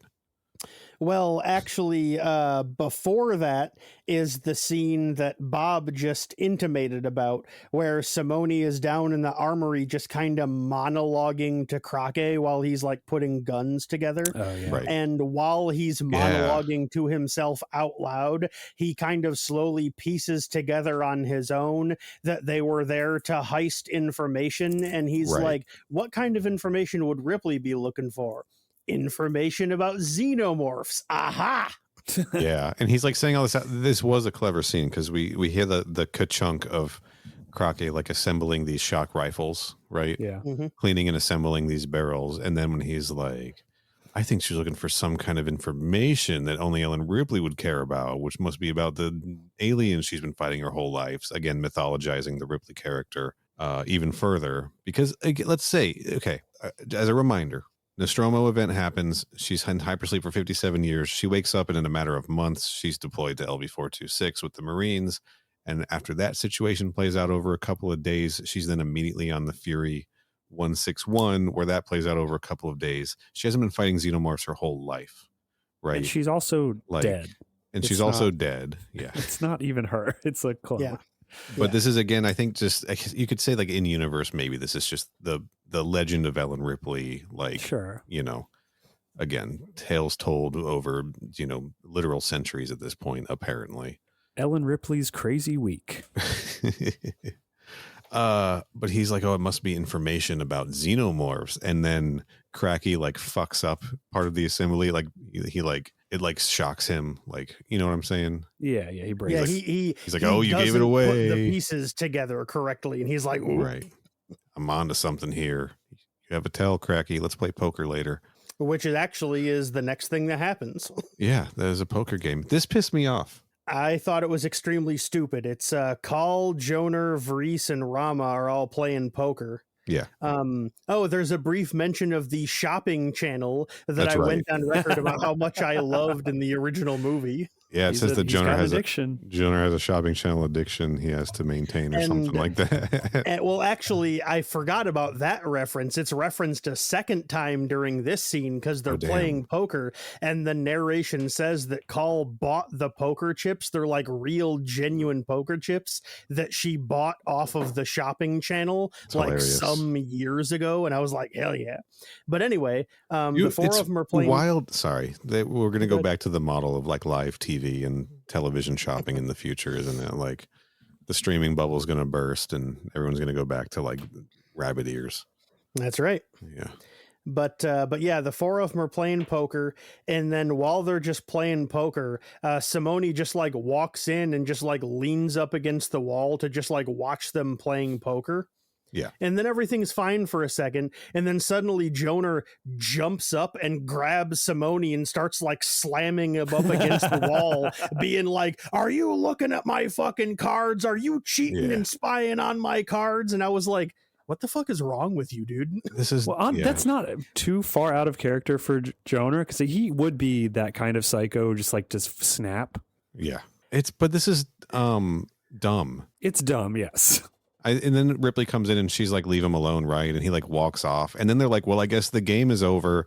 Motherfuckers, they're like three-handed poker. Like, I guess the game's over. Okay, first of all, who the fuck is playing draw poker 300 years in the future? Like, we don't play that now. Whatever. But the other thing is, just deal him out of, like, he folded. Finish the handoff. You all placed your bets. You've all done your draws. You're ready to reveal who wins the pot anyway. Yeah. All Joner did was fold, essentially, by leaving the table. Finish out the hand. Because, and then it turns out that Rama has a straight flush, was it? Yeah, he would have had the winning hand, and he's like, fuck, and now I don't win anything because Joner left. No, you still win, dude. Take that pot down. Yeah. Like, it was a scene written by someone who just has, like, the vaguest idea of poker, but has never, like, played a game of poker before. Which I'd like to point out, I basically have no idea how to play poker. I've never played it before in my life. It is not a game I have any familiarity with at all. When I was reading this scene, I was like, what the fuck, guys? Just finish the hand. What's finish the fucking hand? Like you've seen rounders. Like, even I knew that. And I don't even know how to play poker. And even I knew that they could still keep going. That's the loophole at the casino. If you got a bad hand, you just get up and walk away. Yeah, and it's totally fine. Doesn't count. Game's over. Everyone gets their money back. And that especially wouldn't fly with like a bunch of rough and tumble like space pirates, right? For sure. Like they're holding each other to these bets. So I don't know. It was just silly. There's also a point during this scene where Ripley's like, hey, Joner, leave him alone. And then Joner's like, why do you want him to be on this ship even more than you want me? You're like giving him passes that you're not giving me. And the narration implies that if Ripley's like, you're free to go, then Joner like would have left the crew and been gone. And I was like, what the fuck? Yeah. Because he's like, you're choosing this journalist over me, and she's like, won't say anything. Yeah. It was, I don't know, that it was a bad scene. It was a weird scene, not great. Yeah. And again, it really felt like it was forcing conflict where there didn't need to be any or shouldn't have been any. And then if you just examine like the stressful thing that's happening in the center of it, which is a poker game, it's like even that's not handled properly, and just I don't know. Yeah, it was a bit of a frustrating scene, and didn't feel necessary to me either. Like we didn't get anything out of it. Like like all it did was establish stuff that we already knew. Joner hates Simone, and Ripley has her own reasons for keeping him on the ship. Right. Like we already knew that. Which we already saw when Joner was about to flush him down the waste tube and Ripley stopped him. Right. Yeah. She says, let him go. And then in this scene, she says, leave him alone. It's just the same shit. Whatever. Now is when he talks to Ripley, right? Simony. Looking at it now, I think I may have accidentally forgotten to notate that scene in my... Start the podcast over, everybody. Yeah, I don't actually remember when that happens. Now that you mention it, I think I forgot to write it down in my notes. There's not... Actually, I think that was the scene where he was like, you're the one they talk about in that book, right? And she's like... it's just whatever it is. It's just a scene between Simony and Ripley where she's asking him why he writes, and he's just like, I don't know. It's just what I've always done. When I write about things people don't know about, they pay attention to me. Like, is more or less what he says. Like, people care about what I have to say if I'm telling them something new that they don't know. And she's like, and you're going to take me back as your big story. And he's like, yeah, the biggest fucking story. Right. He's just basically telling her like, yeah, you're going to make me a lot of money, Yeah, for sure. And this is when he talks about her being like legendary and everything. Yeah. And then he has another scene like sometime after this with Call, where Call's like, hey, come down, help me with this thing, move this machine around. And they go out to the cargo bay of the Betty. Right. Yeah. Mhm. They're like, they describe it as like, oh, it's just a cargo bay with all of these chains hanging from the. Why are there so many goddamn chains hanging from ceilings in the alien Because universe? that's what happens in the movie, so they got to do it here too. And I know it, like we didn't talk about it in the movie episode, but there's a lot of fucking chains back there. Like, Yeah. I don't. Going through my notes, There's got to be a better way I to store realized, those things, right? Like, going through my notes, I realized that I did notate that scene between Simone and Ripley you were talking about, okay, and it's the next thing that happens. okay. Well, I think you got anything else to add to it? After the poker scene, we find out that Simone is both a journalist and a journaler because he keeps a Right. daily diary. Oh yeah. That's And right. while he's doing that, Ripley comes in to talk to him, and that's when that conversation happens. That's It's one of those like Tiger Electronics, like My Diaries. I mean, pretty much, yeah. The one thing about that I notated is that, like, Ellen has the line, "Oh, and let me guess, this time you were going to come back with me," and then his internal, like, as a story, she implies, and then his internal monologue, he realizes that it would be a bad idea to say, "Well, yeah," Okay. and his response instead to her is, "That's right," which is the exact same thing. What a dipshit. This guy sucks. And then after that is the scene after she leaves, like pissed off and in a huff. Yeah. Call sticks her head in. She's like, Yes. "I need your help welding something down in the welding room." And Yeah, he's well, like, "All right." He's like, got a whole room for welding. We're 3 to a room in here, and you guys got a whole welding room. Like, Yeah, it sounds like my kind of Okay. place. And and so this is where Call just like spills the fucking beans, right? yeah, Yeah. this is the scene we were talking about earlier, where Call tells him that Amanda exists, and he's fucking like blown away. He's like, "What? She had Yeah. a daughter? This is journalism gold." Yeah, I'm gonna be so rich off of this. Oh, his eyes turn into dollar signs, and Yeah, pretty much. yeah, we learned that Amanda Ripley was a journalist, and that's the reason that Ripley 8 seems so interested in Simony, because she's looking for some connection to her daughter, I guess, to understand what her daughter's life was like. Mhm. It's interesting. I hope it gets built on a little bit more, because I'm not sure there's enough here. But also, like, the modern alien continuity would be like she would have this relationship with Rama because Amanda was an engineer, right? Yeah, that's probably true. Yeah. It seems a little flimsy. I need more. Like, this is a seed of something, but I need more. I need more to believe it. I Yeah, guess. I'm because I mean, otherwise it's like, oh, you're a stowaway and you have the same job as my dead kid who Right. hated me. Like, why And- are we entertaining this? And also, you're a journalist and you're planning on writing stories about us, but we're like criminals on the run trying to take Yeah. some organization down or something. Like, For sure. and Call just volunteering all this information. Now, I do like Call she has a pretty rebellious, like when she was running through the computers and she was like, all the terminals, and she could feel all the computer terminals crying out, and she's like, what are you going to do? Organize a revolution for data entry computers or whatever? Like, I mean, like, maybe she's giving him the information because she wants to get this story out for some reason, like, Yeah. to help take something down. I don't know, maybe to take down the USM still, because the Auriga was just the beginning. Who knows, right? Yeah. So maybe she has her own motivations for this, is what I'm saying, that we don't But know about it doesn't yet. feel like she's trying to do like a grassroots kind of thing of like, turning the whole galaxy on her side against the big bads. Right. It seems like she's just like has a mission that she's just dead set on doing. Yeah. It doesn't really give any like implications that she's trying to turn it into a thing. We'll see what happens in the second half, right? Yep. These are just things I want to pay attention to mostly. And Let's see. when we get to the nasty feet action, Right now, hell yeah. God damn it. There's a completely unnecessary scene that I cannot see how it matters to the narrative at all. Maybe you guys have an opinion, but I don't see how it matters at all. But Simone is walking down the hall, and happens to pass by a room where he hears Vrice and Bolero fucking. Well, he thinks he hears. He hears them fucking, and then I guess turns out there has been a.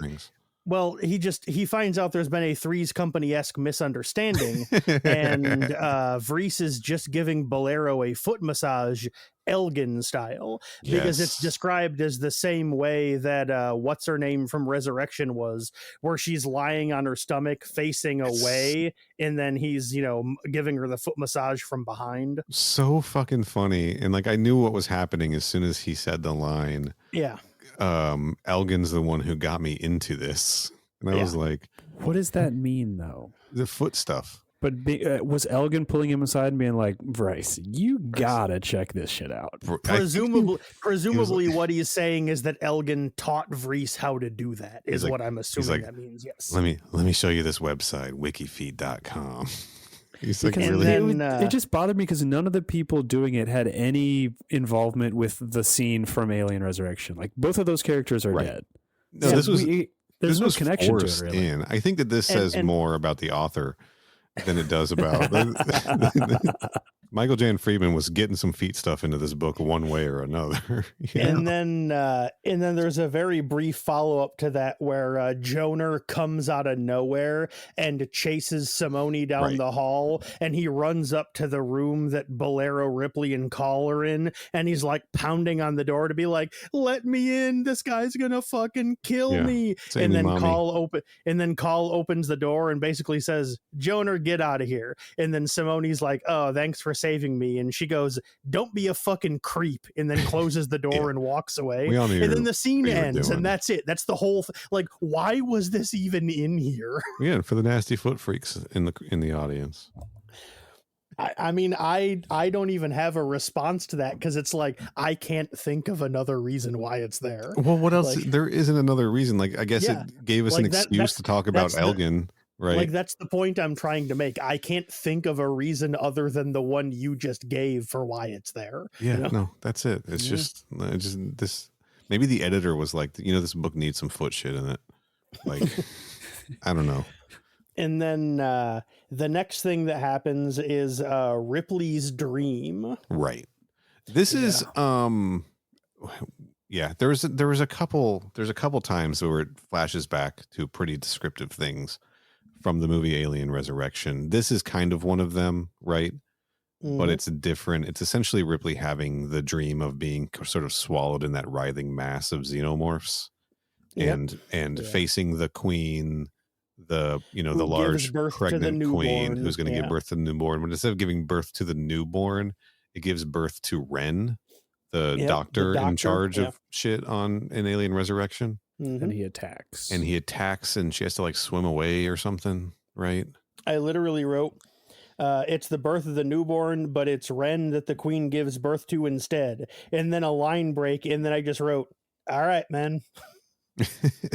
I do think that there's something like, because this is Ripley's nightmare swimming away from like her xenomorph like genetics, and Ren, like, this makes a comment of like, if she has a father, it's technically Ren because he overseed this project. Sure. Speaking of Ripley 8, of course, which is interesting.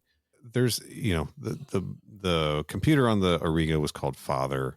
There's this male character now involved in like the cloning process and everything, and in this book pretty directly calling him Ripley's father.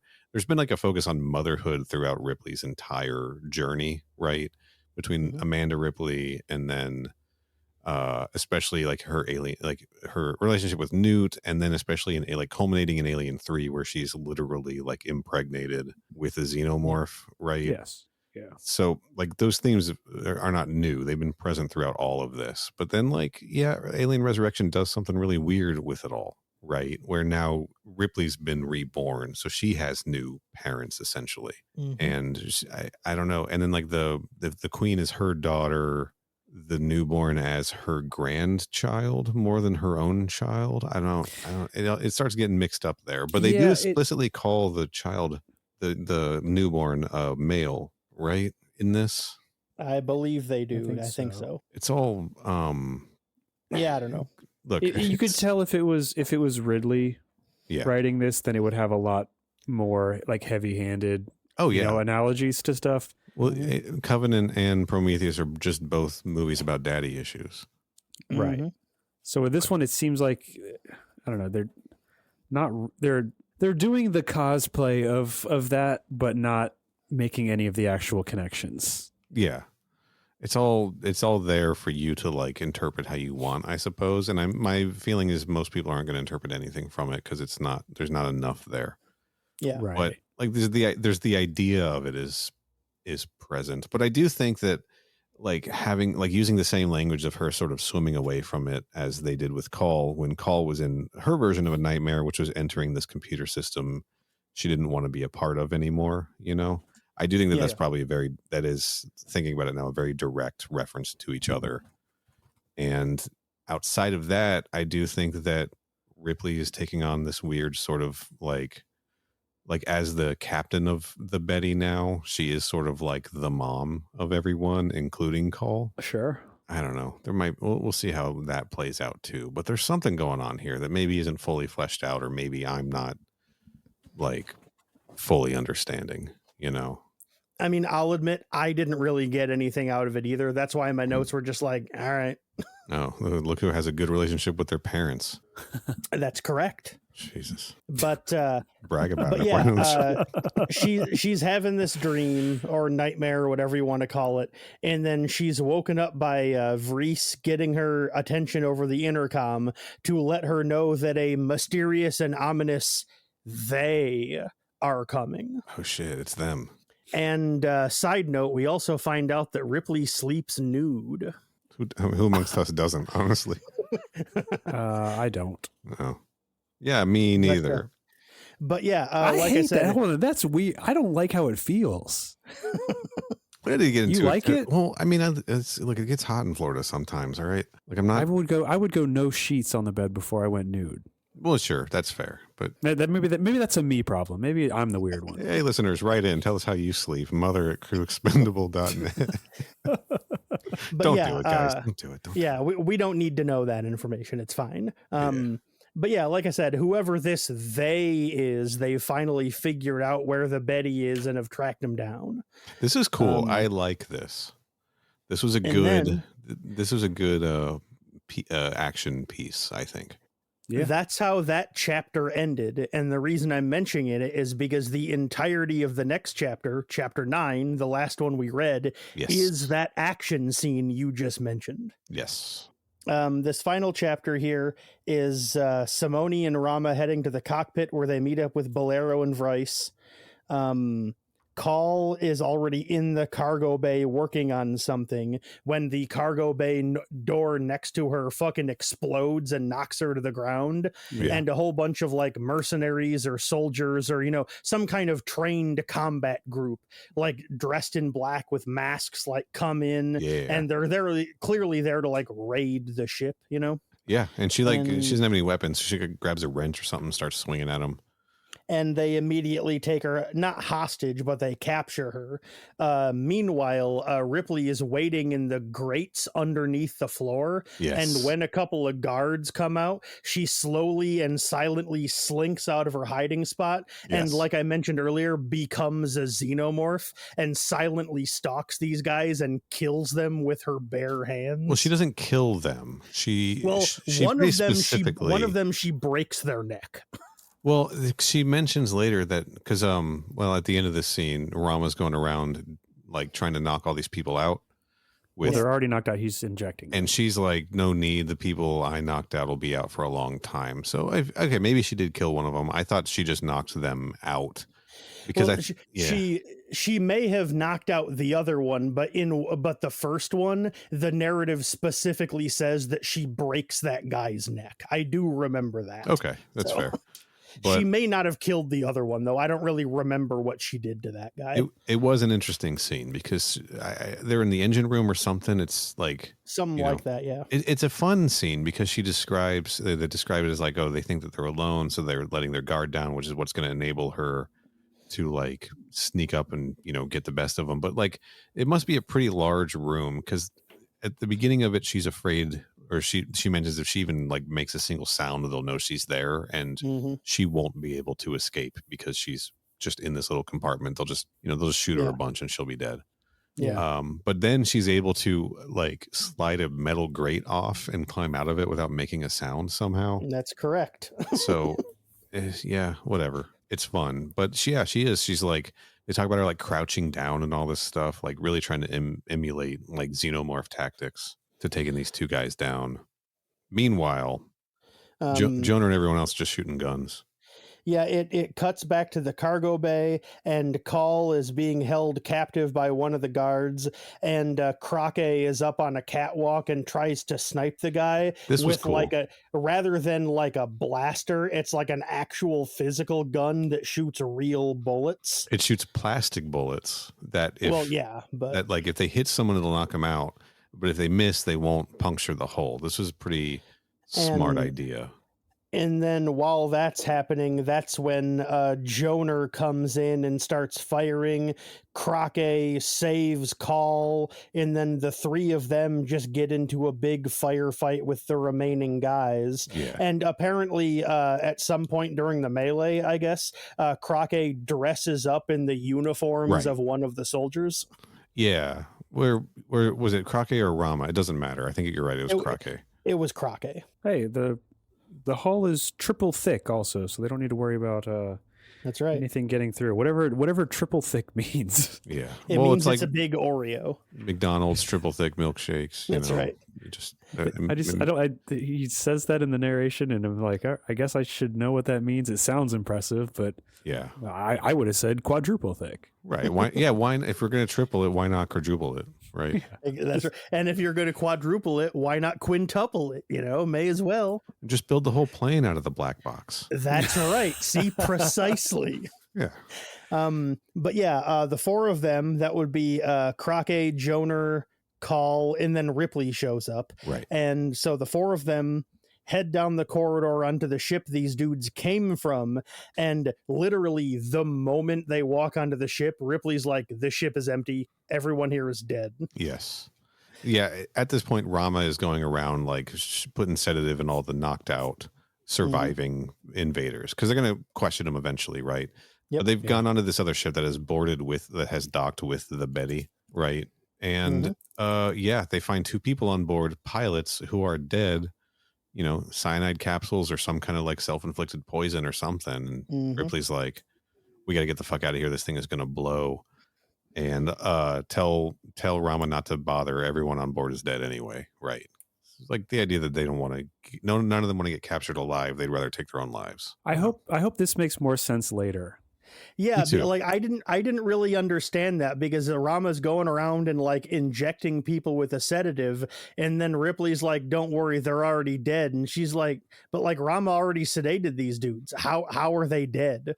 I think the idea is maybe it's like maybe there was like cyanide in their tooth or something, and they just like bit down on it as they were going down or whatever, or maybe got knocked loose. Who knows? I don't know. I'm not a fucking mercenary doctor. Get off my fucking back.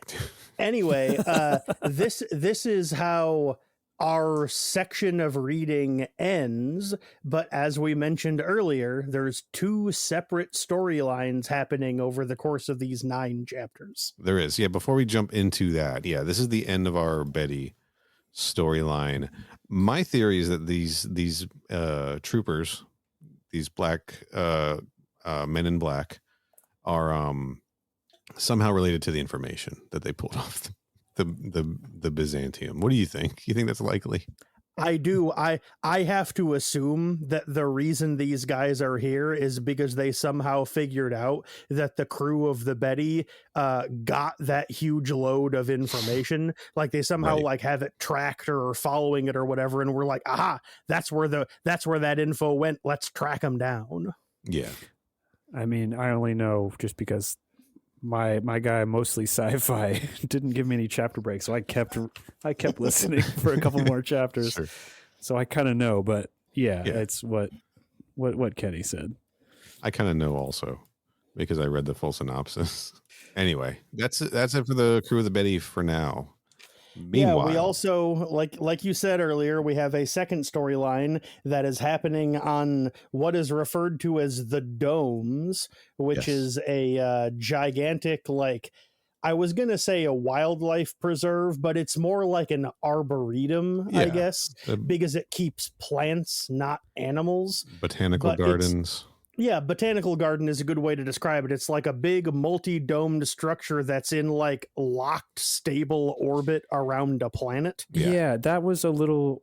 So is that like Avatar style, where it's big floating rocks? Is that what we're to assume?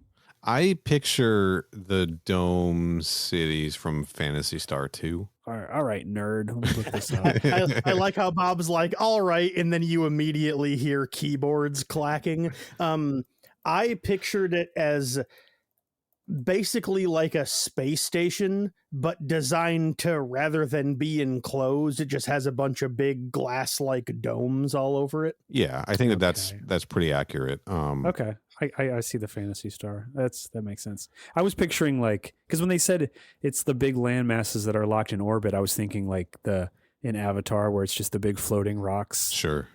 I was picturing that with like little domes on them. That would have been cool. I like that. But this is like a space station, and they talk about how like these were set up because Earth was overcrowded, and they needed a space in space to like grow and preserve plants for medical reasons. And since they were in orbit, they were above all of the like haze or whatever that was on the planet. Yeah. so they could get like Pollution direct and sunlight etc. and everything. Then they go on to talk about how now there's synthetic drugs that do all of the jobs that these pharmaceuticals made from whatever plants would do, and these things are kind of an afterthought now, and the only reason they're still around is because it would be too expensive to get rid of them. Yeah, pretty much. Which is dumb.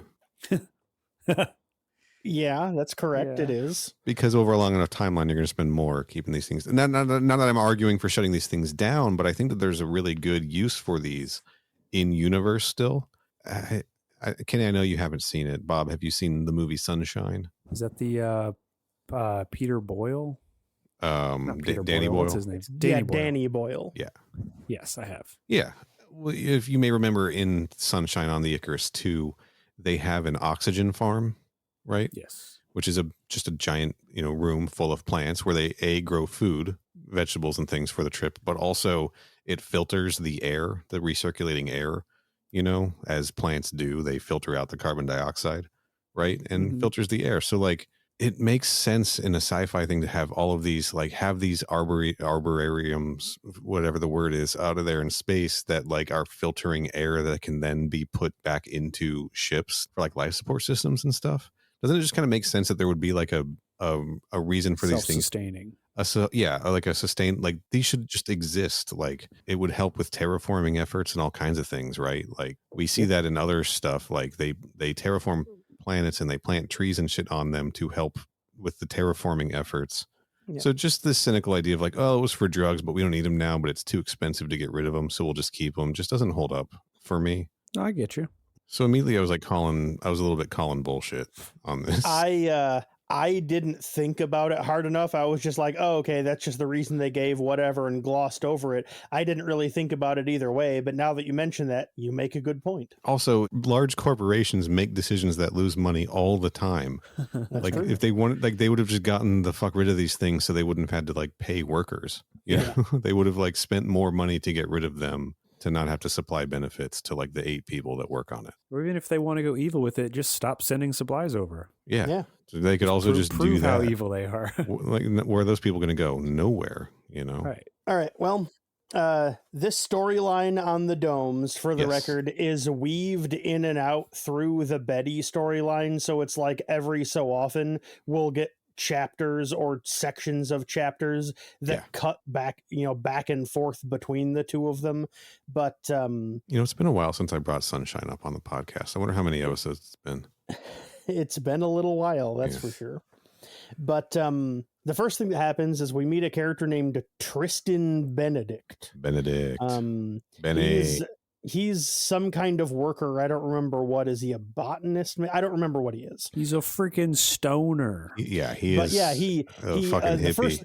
the first thing we find out is that he fucking hates working there. Hates working there. The second thing we The find out man. the second thing we find out is that there is a plant there that if you chew the leaves, it basically releases a bunch of LSD into your system. Yeah, it's called Sinjaba. Sinjaba. And they found it on some, I didn't pull the planet's name, I apologize, or the moon's name, but they found it from another planet that could naturally like sustain human life, right? I think it was like Kali or something like that. Yeah, it was. That sounds right to me. It was, because it was named after the Indian god of mother god. Yes. Mommy. But I just want to reiterate for everyone listening out there, literally the entirety of chapter 2 is we are introduced to a character who goes, "My job sucks. Also, I do acid on the clock." Yeah, man. That's the entire chapter. They also give you a bunch of names that we don't know who any of these people are. He mentions offhandedly a Murakami and a Gogolak, and though at least one of those characters comes into play later on. Yeah, I think I know but who he mentions them offhandedly while talking about something else. Names are going to be tough for me on this section, just so you know. I know Benedict. It's really tough. I know Gogolak, and then there's a couple that start with a P. One of them who is pretty important. They give a lot of full names, and then they refer to them either by first or last name a few times. So it's and they've just introduced them. So it's hard to tell if they're talking about new people now or just the same people, but only referring to the last name. Yeah, right. This character here, his name is Tristan Benedict, but we don't find out his first name is Tristan until like 4 or 5 chapters later. We're introduced to him just as the name Benedict, and I was like, I don't know if that's his first name or his last name. Right. Yeah. And then, hold on. There's Philippakos? Well, that is the next person we meet, because in chapter 4, it opens up, we meet a Philippakos. Oh my God. That was screwing me up so bad, because I thought it was Philippakos. Yeah, his name is Philippakos. That's his name. And he is like basically kind of like the leader of the dome, sort of. He's like the executive in charge, and he gets a readout telling him that a shipment is coming in, and also, as a side note, he has a daughter, Angie, and his daughter is extremely short. And they don't know why. There were no genetic defects. Yeah, he goes on for a page, like literally like over a page in the book, talking about how they don't know why. She doesn't have anything physically wrong with her. She's just really short. And I was like, okay. It's tiny. She's like just over a meter or just under a meter tall. Yeah, she's like 3 feet tall. She's basically like Arrietty. She's one of the borrowers. And he's the administrator of the station, and the reason he's relevant to the narrative is because him and that Benedict guy have been friends like since they were children. And we Chicago. find out that Benedict is not well liked among the other employees of the dome, and he's only working there because Philippakos keeps giving him chances that he probably doesn't deserve. Philippakos. That is so funny. There is also a brief scene later on, right around the Morse and Space Beast part of the discussion. We very briefly cut back to the domes, and Gogolak and Philippakos are there bringing in the shipment that he mentioned he got the notification for earlier. And they're guiding in the delivery. Yeah, that's all that really happens here, but that becomes important later, which is why I'm mentioning it. Also, I don't know why, I wrote down in my notes for that chapter, Gogolak blind ? And I wasn't sure why I wrote that. I think the narrator describes something they do the way that they were describing it made it seem like they were doing it by sense of touch. Maybe. I don't remember that either way, so I don't know what that note is a reference to. Kind of like how Cracky we thought was maybe mute. Sure. Yeah. It's possible. I didn't pick that up. I do know that somewhere in that segment, it's kind of revealed that Gogolak is an ugly woman. It's implied, yeah. It's like they had to take the time to just knock this poor woman down a peg, didn't we? And they already call her Gogolak. Right. But she really wants lilies, right, in this delivery. Like she's really psyched about getting some lilies in this delivery. Yes. Was it lilies? It was violets. It was violets. Yeah, it was sorry, violets. my bad. It's all the same, right? But yeah, later on we cut back and we're back to Benedict, and it is his job to count all of the leaves on some ivy that's growing up a nearby tree. Some ferns and shit. While he does that, a dog runs up. Yeah. The dog's name is Rex. We get some backstory. We get some backstory for the dog, and then for fucking no reason at all, Benedict tries to fucking kick the dog. Right, bro. It's what the fuck? I like this dog story. It's the dog the dog belonged to a man named Hamilton Cross who who was on this, in this colony or in this Domes Epsilon and passed away, and now the dog just sort of roams free, and everybody like sort of pitches in and takes care of it, right? Brief side note, the guy's name, his last name is Hamilton Cross. It's hyphenated, but I don't remember what his first name is. I'm looking. Colin Hamilton Cross. There you go. I highlighted this one passage where Rex walked up to Benedict, sat down, and offered his paw. The gesture was Hamilton Cross's legacy, perhaps his only one. I was just like profoundly like, I was like, damn. Yeah, because they talk in the narrative about how Hamilton Cross didn't do anything important. Yeah. He wasn't particularly mean or particularly nice. He didn't have any revelations. He didn't have any important information. He didn't do anything important.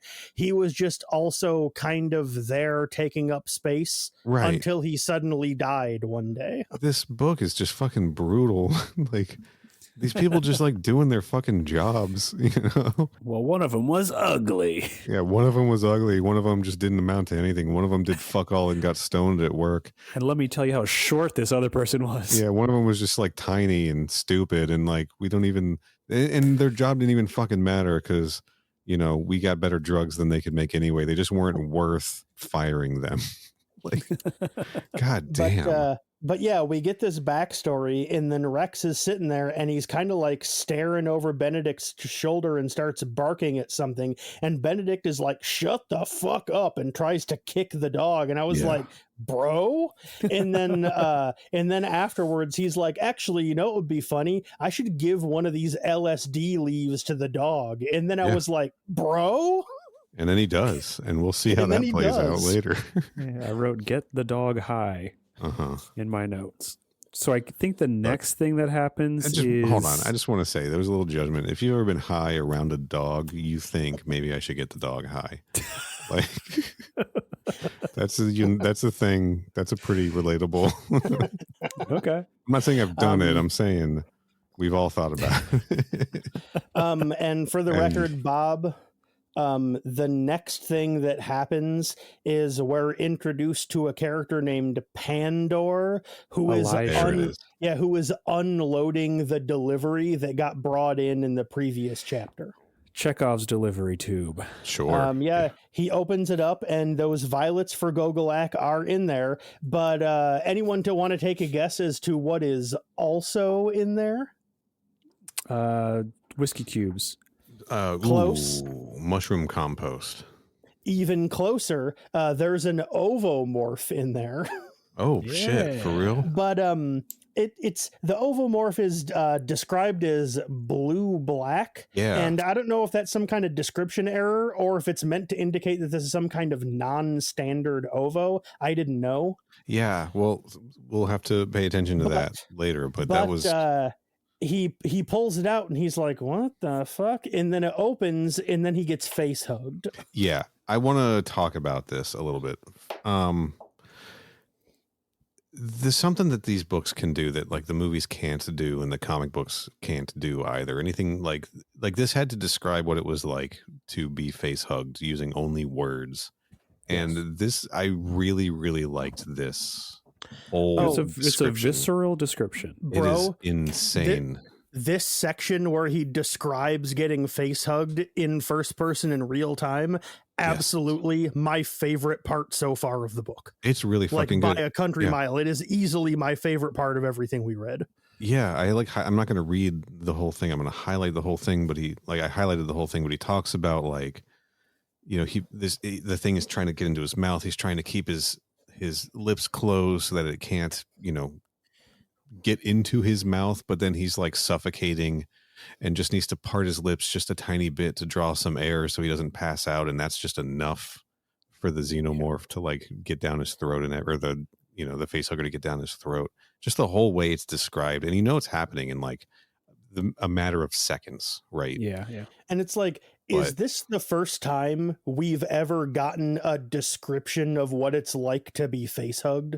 As Like far in real time in present tense? this is the only one that I have read. I will say. I thought so. I was reading this and I was like, fuck, I don't think I've ever seen this before. This rules. I described it as harrowing in my notes. It really is, yeah. But there's this idea where he's, you know, he assured himself, if I can breathe, I can last until someone finds me, you know, Yeah. and like, but he couldn't breathe, right? Yeah. Just it goes on for like 2 pages or like a page and a half. Yeah, and it's really good. I really liked it a Yeah. lot. Excellent. Chapter 7, I believe. It's chapter 7. And then we go from my favorite part of the book to my least favorite part of the book. And I have no interest in actually dwelling upon this section of the book. Mhm. We Okay. cut to a character named Aiden Shepard, who is the security officer on the domes, Right. and he's out looking for Pandor, who has not like been responding to any calls. Right. And the scene opens with him reminiscing about a flashback about when his pet cat went missing when he was Yeah. younger, that I am not going to go into detail about because I genuinely don't want to talk about it. Yeah, it was bad. I I didn't like did it not either. like it. I did not have fun reading it. It felt completely out of place. I did not enjoy it. Bob, you loved. But, You said you loved that. Yeah, part. I'm pretty right? sure you said it was your favorite part of the book. It was, I it said was- I wish that was the whole book. Or just Oh, more okay. stories like that. you didn't realize okay, this is fair the enough. part. This was the part that you said like this book is funny, right? It's kind of lighthearted read. yeah. Yeah. But, That was It's not good. I don't like it. no. And like I said, he's out to find Pandor, who hasn't been responding to the messages. He finds him in the supply bay where, you know, we saw him last. Mhm. But would you believe it? There's a dang face hugger on him. Yeah, this is interesting because what's the guy's name? Pandor? Pandor, yeah. Okay. All right. It didn't seem right suddenly. Yeah, Pandor, Pandor. Yeah, he finds Pandor, and Pandor's like on his side with his arm across his head, so he can't see the face hugger.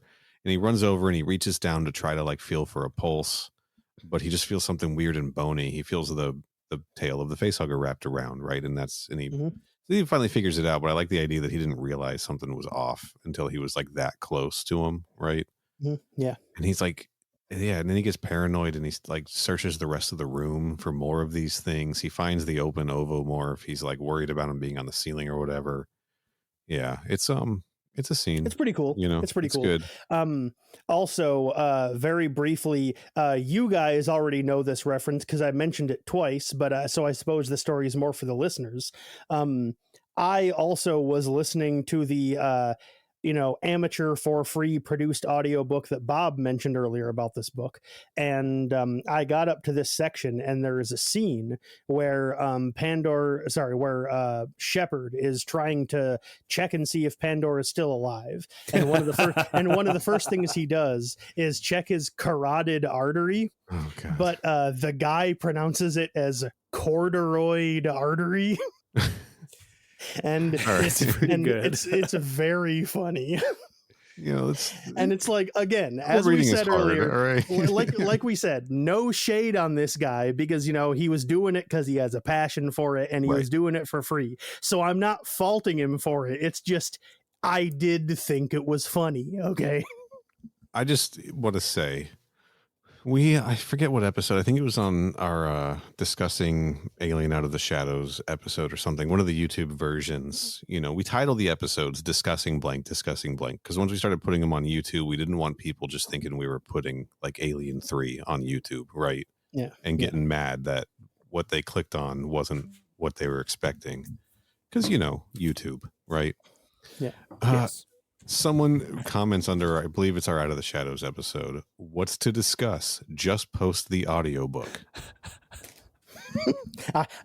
If you sent me this, I don't remember it because I don't the think I story did. feels new to me. Yeah, it's been there I did for a not while. know that. I haven't said anything. It's just like, that's not what we do here, man. There's other places to go for that's not what that. this is, dog. It's out there somewhere. I'm sorry you ended up here instead, but that's out there for you.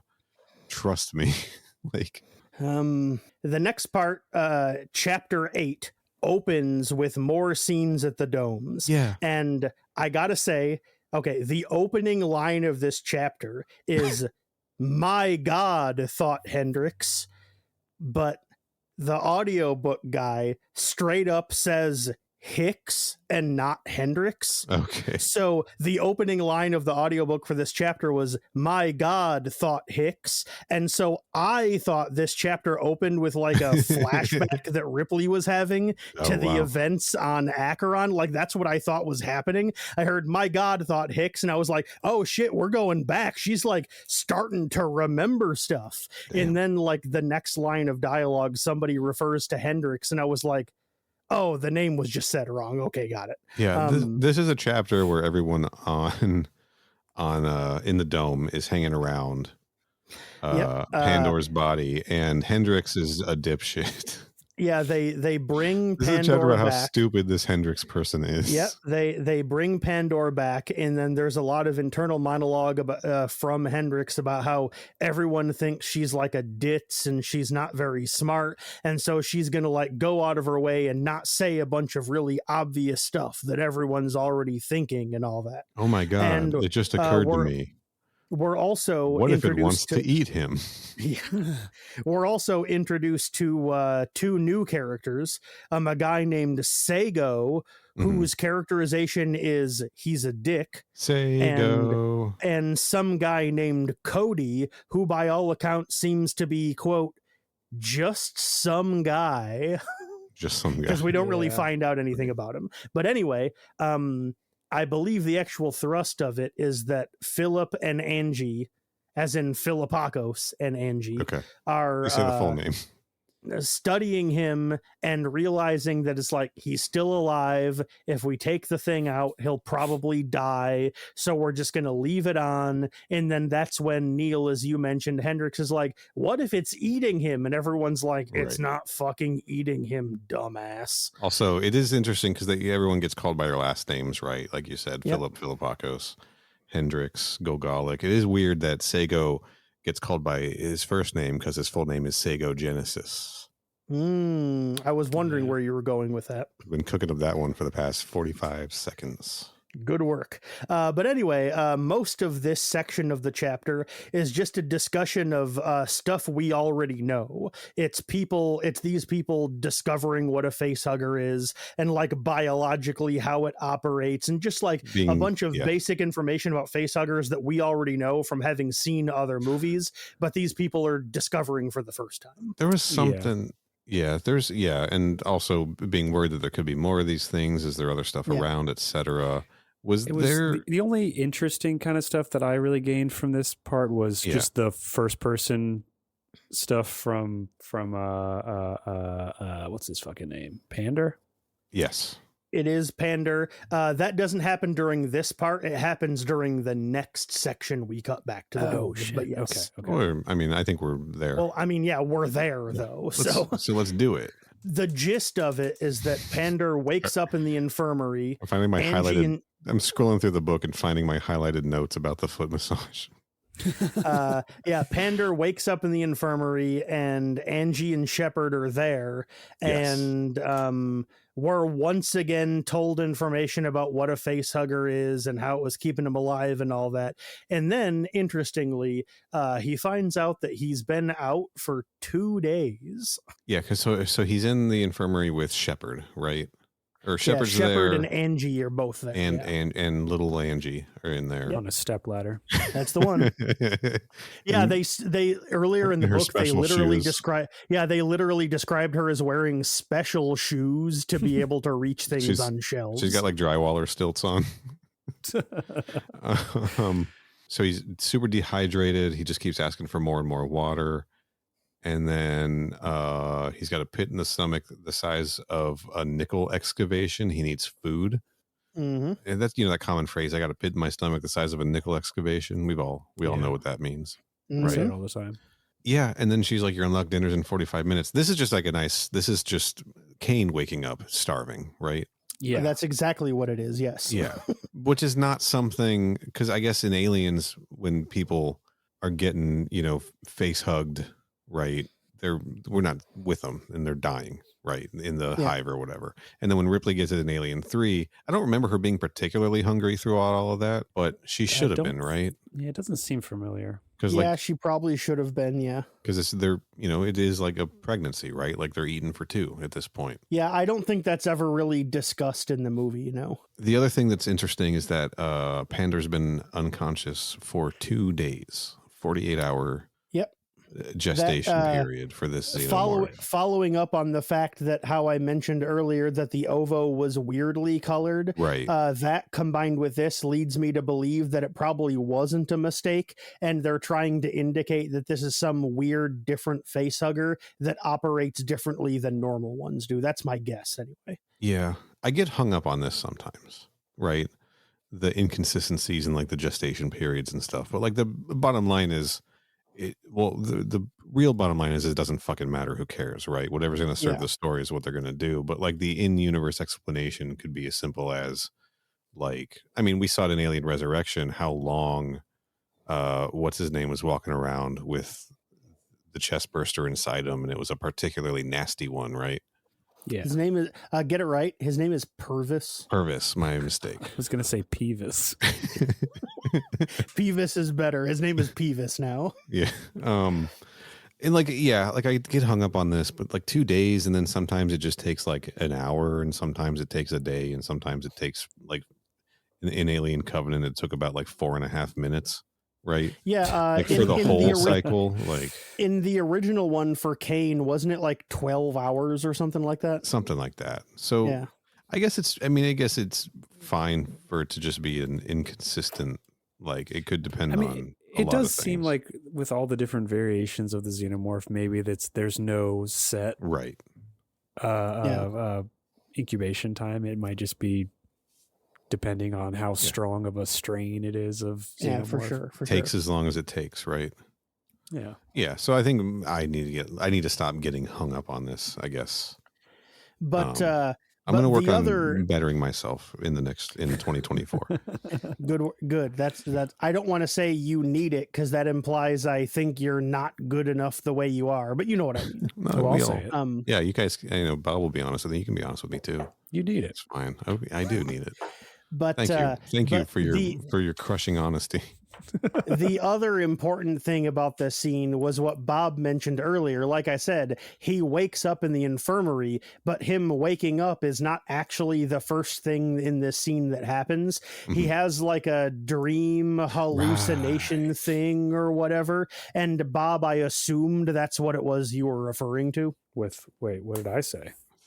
Oh, you were talking about like, the kind of like dream thing that Pandor was having. I thought you were talking about this. Man, I hope I'm not confused and I wasted a bunch of time earlier. This is more swimming, right? Yes, it is. Yeah. Was Ripley swimming in her dream? This is not what I was talking about then, because I'm very confused now. Okay. Ripley was, she wasn't literally swimming because she was just like going through like the writhing body parts. Sure. She was back in the snake pit. But like the narrative uses the verbs of her swimming, even Okay. though she wasn't literally swimming. I'll accept But it. the opening of this scene before Pandor wakes up in the infirmary is that he's like underwater and swimming around and running out of breath, and he like sees a light spot and starts swimming through it, and then when he breaks through above the water is when he wakes up. Right. It describes, he's immersed in water somehow that was warm and red like blood, if a little thinner, and his lungs were screaming for air. So, and then he had to, swim to the light, and then, he burst out and is awake in the sick bay. Yeah, and so, Bob, when you mentioned that, like, you had some kind of thing about, like, the dream or hallucination or whatever that Pandor was having, that's what I thought you were talking about. Okay, no, I think I was talking about something different because I forgot I forgot that that's how he woke up. You were referencing like literally the action of being face hugged, right? Like that description. All right, I got you. All right. Yeah, we're all on the same page here. And big news, that's the last time in the first half of the book we check in on the domes. Yeah, we got a man in there now with a chest burster inside him. Wonder how that's going to go for everybody on this colony. Really pretty good. And listeners, if you're wondering why we decided to start breaking books up into 2 sections, look at how long the episode has been running and then tell yourself they're only halfway through the book. Yeah, that's why. Yeah, that's why. Yeah. Only one ovomorph, right? Yes. Yep. Sent here on purpose. We don't know by who or for what purpose, but definitely sent here on purpose. Well, we do not know that yet. Yeah. Yes. So I just want to mention there was some thing about the delivery person where I know Gogolic was like kind of flirting with the guy a little bit. They had some back and forth, and it seemed like he wasn't the normal delivery person. And part of me is wondering if that's going to be relevant. Like, you know what I mean? I don't know, but it might be. But the big thing I'm wondering is why only one, like if this was intentional, why only one ovomorph? Why not 2 or 3? Well, they did say that it was, I think there's a line in there about how it barely fit inside the delivery tube, right? Sure. Yeah. That's So fair. maybe it was just a logistics thing where they couldn't send that many. And are these domes, so this is domes Epsilon. Is there a group of domes? Like I know they mentioned like dome Delta. Right. Well, that's the reason why I just called it domes as opposed to domes epsilon for the entire episode, because there are domes that are like dome beta, dome gamma, whatever. So I just assumed that dome epsilon was just the name of one of the domes, not like the entire installation altogether. Right. So, domes Alpha, Delta, Epsilon, Gamma, and Sigma, of course. Yeah. There's no Sigma. I mean, that was just an assumption on my part. The place might actually be actually called Domes Epsilon, but that's just the assumption I made. That's the reason why I just called it Domes when I was talking about it. This one is Domes Epsilon. My question is it like, are the 4 domes near each other? Are the 4 domes connected, but they're each an individual dome with an individual crew, right? But I guess we'll find out. I don't know that they are, but I guess my speculation is, are they delivering a xenomorph to each of the domes, right? Oh, good question. That's what I'm getting at. That's the reason I'm asking this question. Like, I assumed not, because based on the way they were talking about it, it seemed like the domes are interconnected. So there's like, one docking bay, one control room, et cetera, that covers everything. Right. That's the way they were talking about it. That's the implication I got, but I don't know if that's actually correct. Because I think there's a fundamental flaw with using the xenomorph as a weapon that we see crop up all the time, but never really get explained, is if you don't send a queen in, it's going to take a while. Like if you just want things to die, right? You could probably just send one in, but that just seems like you'd want to send a few, right? Or I guess so. Or maybe they're expensive. Maybe you're right. I mean, maybe they're relying on the xenomorph's ability for one to be able to kill a whole space station full of people. I don't know. If they send in a queen and then you have a whole hive to deal with, if you just send in one xenomorph, hopefully that gets the job done. Then you only have one to kill. It's true. And I guess you're just going to nuke it in the end anyway, I suppose, right? Yeah. Whatever it is. Yeah, because I guess they were just sending the one in the annual, right? They sure were. Yeah, I don't know. It still just seems like a bad idea to me. I don't know, movies and sci-fi love to try to weaponize the uncontrollable monster, They get so horny for weaponizing monsters. but just it's never once. You've never see the other side of it, of like, oh, we weaponized this monster and now we have to deal with that consequence. Yeah. Yeah, it makes me wonder why Wayland Yutani keeps trying it, because it has literally never worked a single time they've ever attempted it. Right. Yeah. That's the thing. Like, but also if you depending on your view of, the engineers and everything, my theory is the engineers were trying to do the exact same thing, which is what fucked them over. And, like it's a bad idea. We shouldn't do it, right? Yeah, like I said, it has literally never worked. I don't know why they keep trying it. Yes, that's correct. Are you saying you want to make Godzilla our pet, right? I don't know. All right, so based on half this book, Bob, what do you think? Are you excited to check out the other half, or are you going to bail, or? Well, it's getting more interesting because I did accidentally read ahead. Okay.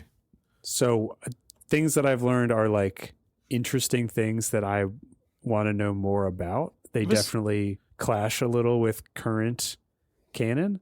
You know what? This is give us a tease. Give us and the listeners a tease, a reason to keep reading the book or to listen to our next episode, since you have a little future we information. learn a little. Okay, I guess the modern verbiage would be, we learn a little bit more about the engineers. Hey, are we getting a pre-Prometheus version of the space jockey? We do. Hell yeah. The comic book style version of the space jockey that I remember from before Prometheus. Oh, hell yeah. That's exciting. That's reason enough to keep reading, honestly. And it's definitely a better story in this than what Resurrection was. I am enjoying this more than I enjoyed Resurrection as well, like on a storyline basis. I'm enjoying the characters more. I wish Elgin was in this, but that's just me. True. Yeah. So yeah, I'm looking forward to reading the back half of this thing. It's a slow start, but it's picking up at about chapter 7 or 8. We got all the pieces almost in place, right? Yeah. We still don't know where the Betty is headed or why, but we've got a face hugger. We've got a chest burster ready to pop on a botanical colony, which is kind of dope, kind of a dope setting, honestly. Yeah. Kenny, wasn't there like a wildlife preserve in Gibson's Alien 3? And that's where like Newt was hanging out before she got sent to be with her grandparents. There was some kind of arboretum, plant preserve kind of thing on the space station. Yeah. And then it just got written out in subsequent drafts. And so a lot of people assume that that's where Michael Jan Friedman got the idea to set this in like a plant preserve, is, he probably knew that thing existed. It's a cool idea. So I'm hoping, it seems like that's where a lot of the action is going to take place. So I'm looking forward to that. Yeah. Kenny, what about you? How do you feel about this? I did not love it. Okay. Based on the way you guys were talking about it, it sounds like I'm the lowest on it of the three of us. Because as Bob pointed out, it kind of picks up starting around chapter 7 or so. Yeah. And it's like, sure, I understand that this is only the first half of the book, but like having to wait 2/3 of the way through the book that we read, that's just too fucking long, man. I don't want to be 1/3 of the way through the book and the plot is only just now getting started, it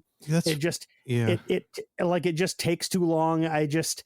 Because books have the ability to be as long as they want to be, whereas a movie's only going to be like, an hour and a half or whatever. So if a movie takes half of its runtime to get into it, that's still only 45 minutes. But if you're going to make me read 120 pages of a book before it finally starts getting into it, I'm like, come on, man, you're fucking taking too long.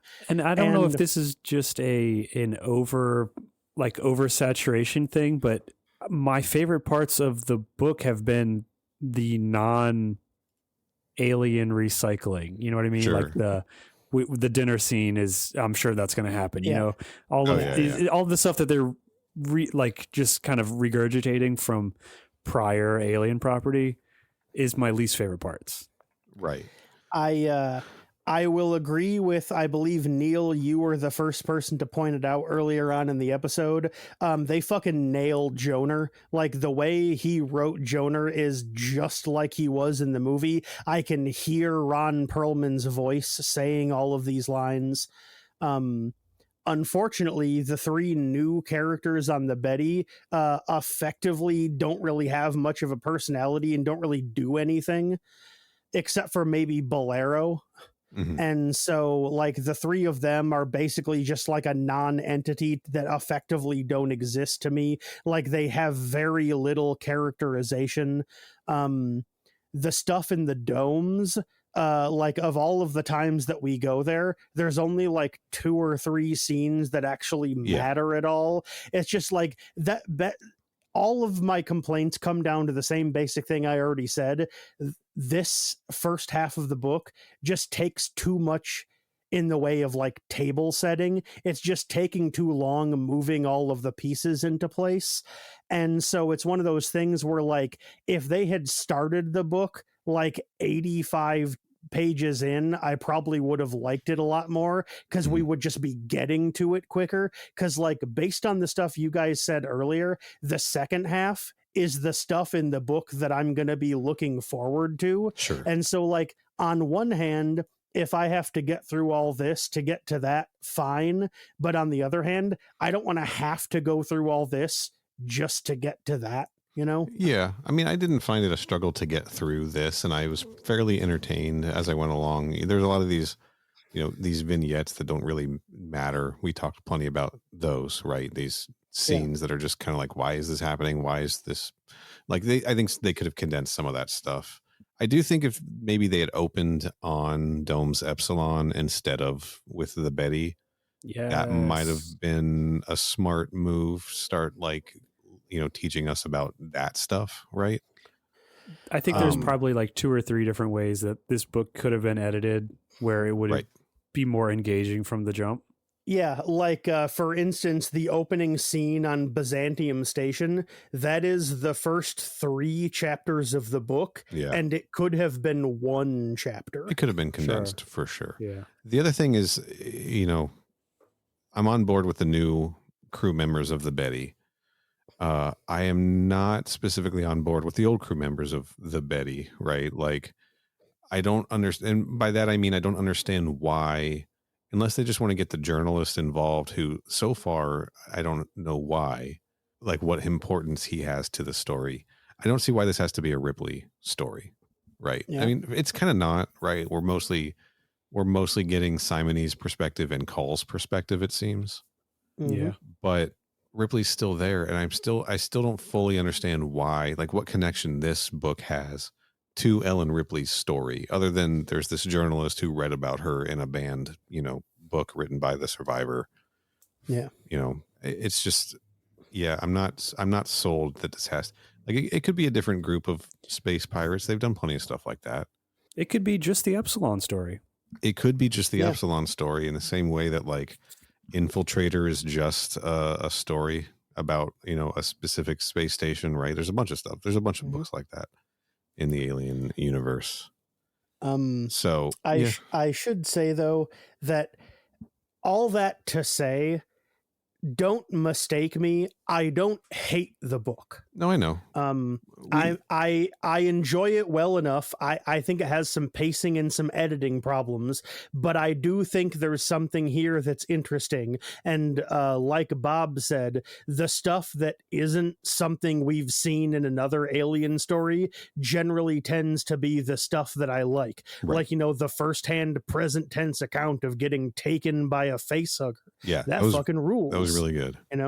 Yes. That kind of stuff. It's like, that's the kind of stuff that this book does well. And, like, I think I will agree with you guys. I think so far I'm enjoying what's here more than what was in Resurrection. Yeah. Because contrary to what I said earlier, i.e. the fact that everything I think is just taking too long to get to it, since this is a novel, they can take the opportunity to just be like, let's just see how these characters interact with each other when not being like pressed by plot concerns. Right. Like, the book is like, I don't like the fact that it's taking its time, but since it is taking its time, I appreciate the fact that it's using that time to like show us just interpersonally how the crew is dealing with each other. Yes. Because if there's one thing that Resurrection didn't do, it's give us a good a good overview of what these characters are actually like. Right. And this Right. book is actually trying to do that,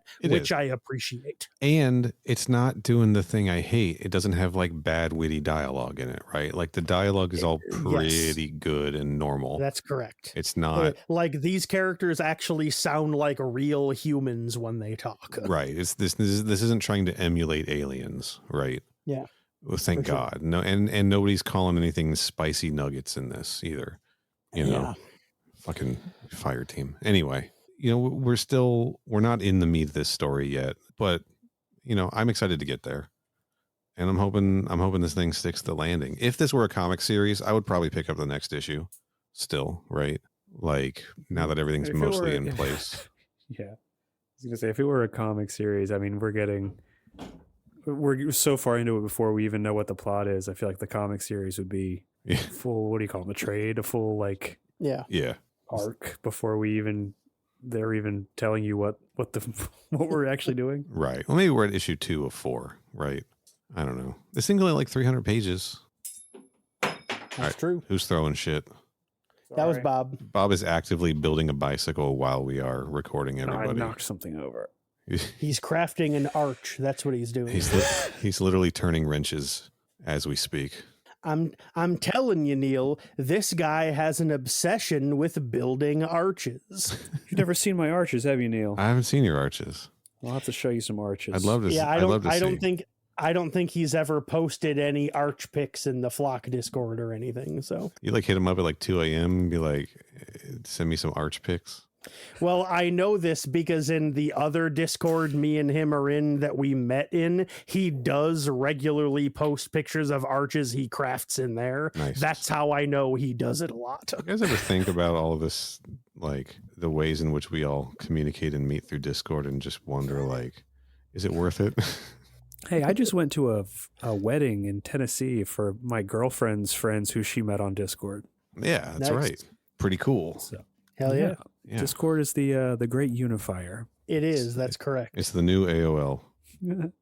I mean, I've never met either of you guys in person. We met through Discord, baby. That's right. That's true. Does anyone have anything else they'd like to say about chapters 1 through 9 of Aliens Original Sin? I think I'm good. I think I'm looking forward to reading the next half, and I think I'm going to mostly read the next half as opposed to trying to deal with the various audio solutions because Yeah, I'm gonna go the same route because it makes it more. I had to listen to it literally 3 times. yeah, Once on normal speed and then twice at 1.5 speed. maybe we should record our own version of this. We could. Good. We each take we alternate paragraphs, the 3 of us. Yeah. Yeah, let's get started on that right after this. Okay. All right, Bob, plug your stuff again. Hey, go to my podcast, work at mydadslawfirm.com. You can hear me and some other people talk about some video games. You were really And great pretty on the soon. most recent episode. Oh, all right. Well, I wasn't there, so thank you. Yeah. Hey, if you want to hear an episode coming up at some point in this month with featuring these 2 chuckle fucks, then that'll be there too. Oh, for real? We should probably talk about that. Yeah, Yeah. this is the first I'm hearing about this, so I'm assuming that you guys will be on an episode in a couple of weeks, cool. Yeah, I'm down. if that's something you want to do. I'll say yes to anything. Okay. Oh, maybe we should come back and be annual December guests because the first time we were on it was also December. That's mean, my thinking there. We We're trying to can- do a lot of guests this month. I'm available pretty much whenever. Perfect. Yeah. And if you want to watch me on Twitch do annoying stuff on the computer, then you can go to twitch.tv/respectable street every Friday night at 11 p.m. Eastern Standard Time. Do it. It's fun. It's weird. It's probably the most positive way anyone's ever put it. Yeah, it's weird and fun. Go watch Bob stream. It's weird and fun. It's not an audio assault on your ears. Well, I don't want to be a liar. And listen to the Flock podcast. It's a good podcast. You guys are fun to listen to, and I like it. It's weird being like sincere with your friends, isn't it? It's uncomfortable, huh? Yeah, it's a strange feeling. Maybe we should just embrace. We should do more of that as human beings. Just be sincere. Yeah, that's probably true. Yeah, doesn't have to be awkward. Kenny, where can people find you on the internet? I have an answer to that question. However, I would like to interject real quick. When I asked, does anyone else have anything else they'd like to say about this book? The reason I asked that is because there was one thing I wanted to say, but we got talking about something else and I forgot to mention it. Spit it out already. In the prologue, there's a couple of points that I wanted to mention. First off, I guess Vrice had a second wheelchair on the ship because his wheelchair got destroyed in the movie, but then he just suddenly has one again. Oh, yeah. Maybe his wheelchair was made out of parts from his wheelchair. Maybe, could be. Like on the wheelchair, he had parts for another wheelchair. That wouldn't explain why he had it suddenly. I also liked how they took the time to, for no reason at all, completely recontextualize Joner's Earth what a shithole line by being like, dog, he doesn't even know what Earth is like. He's never even been there. He was just talking out of his ass when he said that.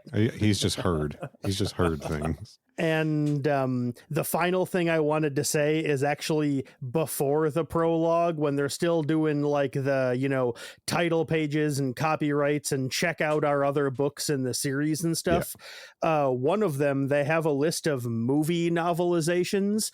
And one of the books on that list is Alien Covenant Origins, which is extremely not a movie novelization. Yeah, it's the official prequel. It counts. It's not a novelization of the movie. It is a wholly brand new novel. It is. What's his name? Duncan Fields? That is the psychic guy from that book. The cult leader, former insurance salesman, right? That's the one, Duncan Fields, yes. Can't believe I remember that. But anyway, I would still bet money that the Earth Savers and Duncan Fields show up on the TV series. I would still place a bet on that. They might, although from what I've been able to gather, I believe there are going to be xenomorphs on the TV show. Oh, there's got to be. Yeah. So, yeah. Otherwise, what else are you fucking doing? What are you fucking doing? Well, the reason I bring that up is because it takes place on Earth in the near future. So they're completely messing with the alien timeline is the reason I'm bringing it up. I'm sure it'll all make sense. I'm sure it'll attempt to at the very least. But anyway, to answer your question, I am on Blue Sky, I'm on Letterboxd, and I'm on Twitter.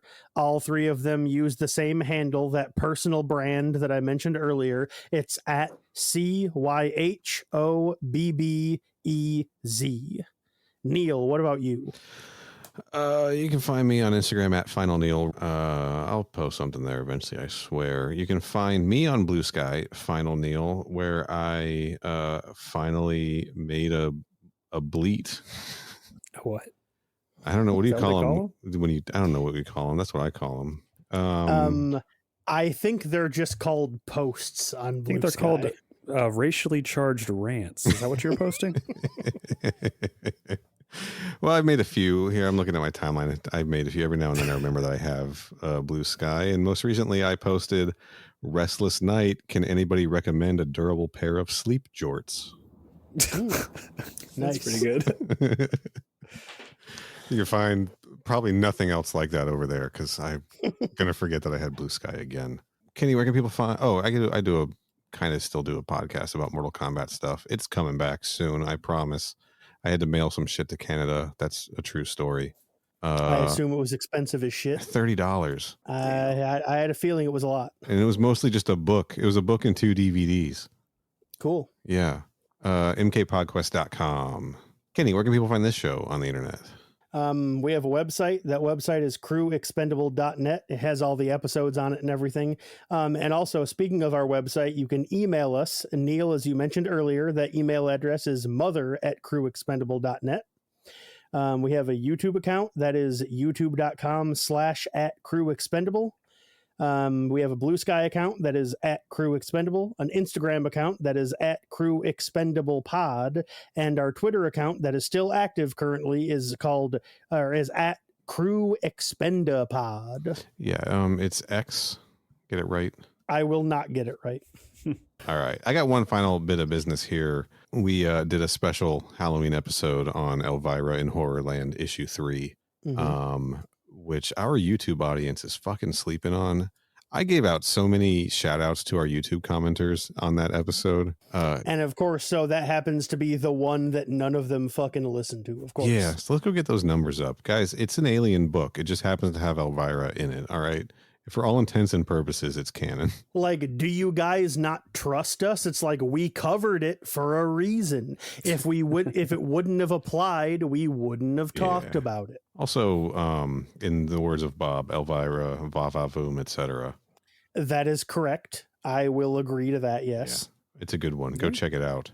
We'll be back next time to finish talking about Aliens Original Sin, chapters 10 through 18. Is that right? 18. Yeah. 18 and then the epilogue, but yeah, 18. Chapters 10 through epilogue. Until then, stay frosty. frosty.